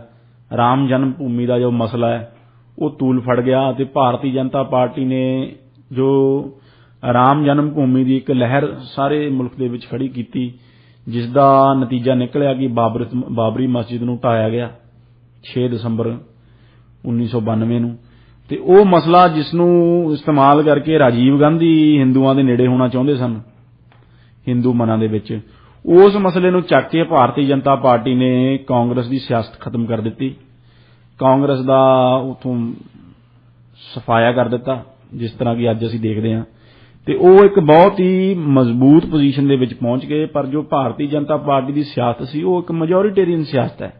ਜੋ ਖੁੱਲ੍ਹੇ ਤੌਰ ਤੇ ਦਿਖਦੀ ਹੈ। ਉਹ ਹਿੰਦੂ ਰਾਸ਼ਟਰ ਤੇ ਹਿੰਦੂ ਹਿੱਤ ਦੀ ਗੱਲ ਕਰਦੇ ਨੇ ਤੇ ਜੋ ਮਾਈਨੋਰਟੀਜ਼ ਨੇ ਉਹਨਾਂ ਨੂੰ ਪ੍ਰੋਟੈਕਟ ਕਰਨ ਬਾਰੇ ਉਹ ਗੱਲ ਨਹੀਂ ਕਰਦੇ। ਸੋ ਇਸੇ ਤਰ੍ਹਾਂ ਜੇ ਅਸੀਂ ਇੱਕ ਪੈਰਲਲ ਡਰਾਅ ਕਰੀਏ, ਜੋ ਮੈਂ ਤੁਹਾਨੂੰ ਹੁਣ ਹਿੰਦੁਸਤਾਨ ਦੀ ਐਗਜ਼ਾਮਪਲ ਦਿੱਤੀ ਕਿ ਇੱਕ ਪਾਰਟੀ ਜੋ ਸੀ ਲਿਬਰਲ ਸੈਕੂਲਰ ਪਾਰਟੀ, ਉਹ ਇੱਕ ਮਾਈਨੋਰਟੀ ਨੂੰ ਐਜ਼ ਆਪਣਾ ਵੋਟ ਬੈਂਕ ਇਸਤੇਮਾਲ ਕਰਦੀ ਰਹੀ ਅਤੇ ਮੈਜੋਰਟੀ ਦੇ ਹਿੱਤ ਵੱਲ ਉਹਨਾਂ ਨੇ ਕੋਈ ਧਿਆਨ ਨਹੀਂ ਦਿੱਤਾ ਜਾਂ ਮੈਜੋਰਟੀ ਨੂੰ ਐਲੀਨੇਟ ਕਰ ਦਿੱਤਾ। ਤੇ ਜੋ ਏਲੀਏਨੇਸ਼ਨ ਦਾ ਫਾਇਦਾ ਉਠਾ ਕੇ ਇੱਕ ਪਾਰਟੀ, ਇੱਕ ਰਿਲੀਜੀਅਸ ਪਾਰਟੀ, ਇੱਕ ਰਾਈਟ ਵਿੰਗ ਪਾਰਟੀ, ਰਿਲੀਜੀਅਸ ਨਹੀਂ ਮੈਂ ਕਹਿ ਸਕਦਾ, ਕਿ ਇੱਕ ਰਾਈਟ ਵਿੰਗ ਪਾਰਟੀ ਉਸ ਏਲੀਏਨੇਸ਼ਨ ਦਾ ਫਾਇਦਾ ਚੱਕ ਕੇ ਸਮਾਜ ਉੱਥੇ ਪੋਲੀਟੀਕਲ ਪਾਵਰ ਨੂੰ ਕੈਪਚਰ ਕਰ ਗਈ, ਜਿਸ ਦੇ ਕੈਪਚਰ ਹੋਣ ਤੋਂ ਬਾਅਦ ਜੋ ਸਮਾਜ ਦੇ ਵਿੱਚ ਜੋ ਵੰਡੀਆਂ ਪਈਆਂ, ਲੋਕਾਂ ਦੇ ਵਿੱਚ ਫਰਕ ਪਿਆ, ਧਾਰਮਿਕ ਤਬਕੇ ਜੋ ਇੱਕ ਦੂਸਰੇ ਤੋਂ ਦੂਰ ਹੋਏ। ਇਸੇ ਤਰ੍ਹਾਂ ਜੋ ਕੈਨੇਡਾ ਗਵਰਨਮੈਂਟ ਆਫ ਕੈਨੇਡਾ ਹੈ, ਉਸ ਨੂੰ ਵੀ ਇਸ ਤੇ ਵਿਚਾਰ ਕਰਨਾ ਚਾਹੀਦਾ ਹੈ, ਪਾਲਿਸੀ ਮੇਕਰਸ ਨੂੰ ਵਿਚਾਰ ਕਰਨਾ ਚਾਹੀਦਾ ਹੈ ਕਿ ਇਹ ਕਿੱਥੇ ਲਾਈਨ ਡਰਾ ਕੀਤੀ ਜਾਵੇ, ਕਿਸ ਤਰ੍ਹਾਂ ਜੋ ਮੈਜੋਰਟੀ ਤੇ ਮਾਈਨੋਰਟੀ ਦੇ ਵਿੱਚ ਬੈਲੈਂਸ ਇੱਕ ਬਣਾ ਕੇ ਰੱਖਿਆ ਜਾਵੇ। ਜਿਸ ਤਰ੍ਹਾਂ ਅਸੀਂ ਅੱਜ ਦੇਖ ਰਹੇ ਹਾਂ ਕਿ ਇਹ ਰਾਈਟ ਵਿੰਗ ਗਰੁੱਪਸ ਕਿਸ ਤਰ੍ਹਾਂ ਇਹ ਮਸਲਾ ਇੱਕਦਮ ਤੂਲ ਫੜ ਗਿਆ ਹੈ। ਸੋ ਇਹ ਉਹੀ ਏਲੀਏਨੇਸ਼ਨ ਦੀ ਫੀਲਿੰਗ ਇਹਨਾਂ ਲੋਕਾਂ ਦੇ ਵਿੱਚ ਹੈ ਕਿ ਇਹ ਚਾਹੁੰਦਿਆਂ ਹੋਇਆਂ ਵੀ ਇਹ ਕੁਝ ਨਹੀਂ ਕਰ ਪਾ ਰਹੇ, ਤੇ ਉਹਨਾਂ ਦੇ ਵਿੱਚ ਜੋ ਫਿਰ ਫਰਸਟ੍ਰੇਸ਼ਨ ਬਿਲਡਅਪ ਹੁੰਦੀ ਹੈ, ਤਾਂ ਉਹਦਾ ਹੀ ਸਾਨੂੰ ਫਿਰ ਇੱਕ ਰੂਪ ਇਸ ਤਰ੍ਹਾਂ ਦੇ ਪ੍ਰੋਟੈਸਟ ਦੇ ਵਿੱਚ, ਇਸ ਤਰ੍ਹਾਂ ਦਾ ਰਾਈਟ ਵਿੰਗ ਗਰੁੱਪਾਂ ਦਾ ਜੋ ਉਭਾਰ ਹੈ, ਉਸ ਦੇ ਵਿੱਚ ਉਹਨਾਂ ਦਾ ਜੋ ਸਾਨੂੰ ਇੱਕ ਐਕਸਪ੍ਰੈਸ਼ਨ ਆਫ ਜੋ ਫਰਸਟ੍ਰੇਸ਼ਨ ਹੈ ਆਪਣੀ ਉਹ ਕੱਢਦੇ ਨੇ, ਤੇ ਜਿਸ ਦੇ ਤਹਿਤ ਕੱਲ੍ਹ ਨੂੰ ਰਾਈਟ ਵਿੰਗ ਪਾਰਟੀ ਦਾ ਕਿਸੇ ਦਾ ਉਭਾਰ ਹੋ ਵੀ ਸਕਦਾ ਹੈ, ਜਿਸ ਦੇ ਬਾਰੇ ਕਿ ਗਵਰਨਮੈਂਟ ਨੂੰ ਬਹੁਤ ਸੁਚੇਤ ਰਹਿਣਾ ਚਾਹੀਦਾ ਹੈ। ਤੇ ਸਾਰੀ ਸਮਾਜਿਕ ਜੋ ਗਰੁੱਪ ਨੇ, ਸਾਰੀਆਂ ਸਮਾਜਿਕ ਇਕਾਈਆਂ ਨੇ, ਜਾਂ ਉਹਨਾਂ ਨੂੰ ਆਪਣੇ ਨਾਲ ਲੈ ਕੇ ਸਾਰੇ ਐਥਨਿਕ ਗਰੁੱਪਸ ਨੂੰ, ਰਿਲੀਜੀਅਸ ਗਰੁੱਪਸ ਨੂੰ, ਰੇਸ਼ੀਅਲ ਗਰੁੱਪਸ ਨੂੰ, ਸਭ ਨੂੰ ਨਾਲ ਲੈ ਕੇ ਚੱਲਣਾ ਚਾਹੀਦਾ ਹੈ। ਤੇ ਕਿਸੇ ਵੀ ਗਰੁੱਪ ਦੇ ਵਿੱਚ ਏਲੀਏਨੇਸ਼ਨ ਦੀ ਫੀਲਿੰਗ, ਚਾਹੇ ਉਹ ਕੋਈ ਵਾਈਟ ਹੋਵੇ, ਚਾਹੇ ਉਹ ਕੋਈ ਅਸ਼ਵੇਤ ਹੋਵੇ, ਚਾਹੇ ਕੋਈ ਇਮੀਗ੍ਰੈਂਟ ਹੋਵੇ, ਚਾਹੇ ਇੰਡੀਜੀਨਸ ਗਰੁੱਪਸ ਹੋਣ, ਸੋ ਕਿਸੇ ਦੇ ਵਿੱਚ ਵੀ ਏਲੀਏਨੇਸ਼ਨ ਦੀ ਫੀਲਿੰਗ ਨਹੀਂ ਆਉਣ ਦੇਣੀ ਚਾਹੀਦੀ, ਤੇ ਸਭ ਨੂੰ ਹੀ ਨਾਲ ਲੈ ਕੇ ਅੱਗੇ ਵਧਣਾ ਚਾਹੀਦਾ ਹੈ। ਇਸ ਸਮੇਂ ਤੁਸੀਂ ਸੁਣ ਰਹੇ ਹੋ ਰੇਡੀਓ ਇੰਡੀਆ KRPA 1110 AM ਤੇ ਦੁਨੀਆ ਭਰ ਸਾਡੇ ਪ੍ਰੋਗਰਾਮਸ ਤੁਸੀਂ ਸੁਣ ਸਕਦੇ ਹੋ radioindia.ca ਤੇ। US ਤੇ ਕੈਨੇਡਾ 'ਚ ਸਾਡੇ ਪ੍ਰੋਗਰਾਮਸ ਤੁਸੀਂ ਸੁਣ ਸਕਦੇ ਹੋ 1110 AM ਤੇ। ਸਟੂਡੀਓ ਦਾ ਨੰਬਰ ਹੈ 6045929191 6045929191। ਲਵਲੀਨ ਜੀ, ਅਖੀਰ ਦੇ ਵਿੱਚ ਤੁਸੀਂ ਕੀ ਕਹਿਣਾ ਚਾਹੋਗੇ? ਅਖੀਰ ਦੇ ਵਿੱਚ ਸੁਖਜੀਤ ਜੀ ਇਹੀ ਕਹਿਣਾ ਚਾਹੂੰਗਾ ਕਿ ਬੇਸ਼ੱਕ ਜੋ ਫਰੀडम ਕਨਵੋਏ ਜੋ ਫਰੀडम ਦੇ ਨਾਮ ਦਾ ਇਸਤੇਮਾਲ ਕਰ ਰਿਹਾ ਹੈ, ਕਿ ਬੇਸ਼ੱਕ ਜੋ ਸਾਡੀ ਸ਼ਖਸੀ ਆਜ਼ਾਦੀ ਹੈ ਸਾਨੂੰ ਬਹੁਤ ਪਿਆਰੀ ਹੈ, ਬੇਸ਼ੱਕ ਕਿ ਜੋ ਫਰੀडम ਹੈ ਉਹ ਇੱਕ ਫਰੀ ਵਰਲਡ ਦਾ, ਇੱਕ ਡੈਮੋਕ੍ਰੈਟਿਕ ਵਰਲਡ ਦਾ ਇੱਕ ਸੈਂਟਰਲ ਪ੍ਰਿੰਸੀਪਲ ਹੈ, ਪਰ ਫਰੀडम ਦੇ ਨਾਂ ਤੇ ਜਾਂ ਸ਼ਖਸੀ ਆਜ਼ਾਦੀ ਦੇ ਨਾਮ ਦੇ ਉੱਤੇ ਤੁਸੀਂ ਅਰਾਜਕਤਾ ਸਮਾਜ ਦੇ ਵਿੱਚ ਨਹੀਂ ਫੈਲਾ ਸਕਦੇ, ਕਿਉਂਕਿ ਜੇ ਤੁਹਾਡੀਆਂ ਰਾਈਟਸ ਨੇ ਤਾਂ ਹੋਰ ਲੋਕਾਂ ਦੀਆਂ ਵੀ ਰਾਈਟਸ ਨੇ। ਜੇ ਤੁਸੀਂ ਆਪਣੇ ਫਰੀडम ਮੰਗਦੇ ਹੋ ਤਾਂ ਜਿਹੜੀ ਦੂਸਰਿਆਂ ਦੀ ਫਰੀडम ਹੈ ਉਸ ਦੀ ਵੀ ਤੁਹਾਨੂੰ ਇੱਜ਼ਤ ਕਰਨੀ ਪਵੇਗੀ, because your freedom ends where mine begins and liberty is no licence. ਤੁਹਾਡੇ ਕੋਲ ਬਾਰਡਰ ਬੰਦ ਕਰਨ ਦੀ, ਲੋਕਾਂ ਦੀ ਜ਼ਿੰਦਗੀ ਦੇ ਵਿੱਚ ਵਿਘਨ ਪਾਉਣ ਦੀ, ਲੋਕਾਂ ਨੂੰ ਹਰਾਸ ਕਰਨ ਦੀ ਕੋਈ ਫਰੀडम ਨਹੀਂ। ਤੁਹਾਡੇ ਕੋਲੇ ਕੈਨੇਡੀਅਨ ਵਾਰ ਹੀਰੋਜ਼ ਨੂੰ ਇਨਸਲਟ ਕਰਨ ਦੀ, ਕੈਨੇਡੀਅਨ ਆਈਕਨਸ ਜਿਵੇਂ ਕਿ ਟੈਰੀ ਫੌਕਸ, ਉਹਨਾਂ ਨੂੰ ਇਨਸਲਟ ਕਰਨ ਦੀ ਕੋਈ ਫਰੀडम ਨਹੀਂ। ਤੇ ਜੇ ਤੁਸੀਂ ਇਸ ਤਰ੍ਹਾਂ ਕਰਦੇ ਹੋ ਤਾਂ ਤੁਸੀਂ ਸਮਾਜ ਦੇ ਵਿੱਚ ਅਰਾਜਕਤਾ ਫੈਲਾ ਰਹੇ ਹੋ, ਤੁਸੀਂ ਸਮਾਜ ਦੇ ਵਿੱਚ ਹਾਰਮਨੀ ਉਸ ਨੂੰ ਖਤਮ ਕਰ ਰਹੇ ਹੋ ਤੇ ਸਮਾਜ ਨੂੰ ਵੰਡਣ ਦਾ ਕੰਮ ਕਰ ਰਹੇ ਹੋ। ਦੂਸਰੀ ਗੱਲ ਜੋ ਮੈਂ ਅੰਤ ਦੇ ਵਿੱਚ ਫਿਰ ਕਹਿਣਾ ਚਾਹਾਂਗਾ ਉਹ ਇਹ ਹੈ ਕਿ ਜੋ ਇਸ ਦੇ ਪਿੱਛੇ ਜੋ ਗਰੁੱਪਸ ਨੇ, ਸਾਨੂੰ ਉਹਨਾਂ ਦੇ ਉੱਤੇ ਝਾਤ ਮਾਰਨੀ ਚਾਹੀਦੀ ਹੈ, ਜੋ ਫਰੀडम ਕਨਵੋਏ ਦੇ ਪਿੱਛੇ, ਕਿ ਇਸ ਨੂੰ ਆਰਗੇਨਾਈਜ਼ ਕਰਨ ਵਾਲੇ ਕੁਝ ਰਾਈਟ ਵਿੰਗ ਗਰੁੱਪ ਨੇ, ਜੋ ਸੁਪਰੀਮੈਸਿਸਟ ਗਰੁੱਪ ਨੇ, ਉਹਨਾਂ ਦੇ ਉੱਤੋਂ ਜੋ ਆਮ ਲੋਕ ਨੇ ਉਹਨਾਂ ਨੂੰ ਸਾਵਧਾਨ ਰਹਿਣਾ ਚਾਹੀਦਾ ਹੈ। ਪਰ ਬਹੁਤ ਚੰਗੀ ਗੱਲ ਇਹ ਹੈ ਕਿ ਜੋ ਸਾਡੀਆਂ ਪੋਲੀਟੀਕਲ ਪਾਰਟੀਆਂ ਨੇ ਉਹਨਾਂ ਦੇ ਵਿੱਚ ਇੱਕ ਕੰਸੈਂਸਸ ਬਣ ਚੁੱਕਿਆ ਹੈ ਇਹਨਾਂ ਪ੍ਰੋਟੈਸਟ, ਇਹਨਾਂ ਬਲੌਕੇਟਸ ਦੇ ਖਿਲਾਫ, ਤੇ ਉਹਨਾਂ ਨੇ ਪਾਰਟੀਬਾਜ਼ੀ ਤੋਂ, ਪਾਰਟੀ ਪੱਧਰ ਤੋਂ ਉੱਚੇ ਉੱਠ ਕੇ ਕੈਨੇਡਾ ਦੇ ਇੰਟਰਸਟ ਦੇ ਵਿੱਚ ਇੱਕ ਆਵਾਜ਼ ਹੋ ਕੇ ਸਾਰੀਆਂ ਪਾਰਟੀਆਂ ਨੇ ਇਹੀ ਗੱਲ ਕਹੀ ਹੈ ਕਿ ਇਹ ਜੋ ਪ੍ਰੋਟੈਸਟ ਨੇ ਇਹ ਇਲੀਗਲ ਨੇ ਤੇ ਇਹਨਾਂ ਪ੍ਰੋਟੈਸਟਰਸ ਨੂੰ ਆਪਣੇ ਘਰੇ ਜਾਣਾ ਚਾਹੀਦਾ ਹੈ। ਸੋ ਇਹਨਾਂ ਪ੍ਰੋਟੈਸਟਰਸ ਨੂੰ, ਇਹਨਾਂ ਗਰੁੱਪਸ ਨੂੰ ਵੀ ਹੁਣ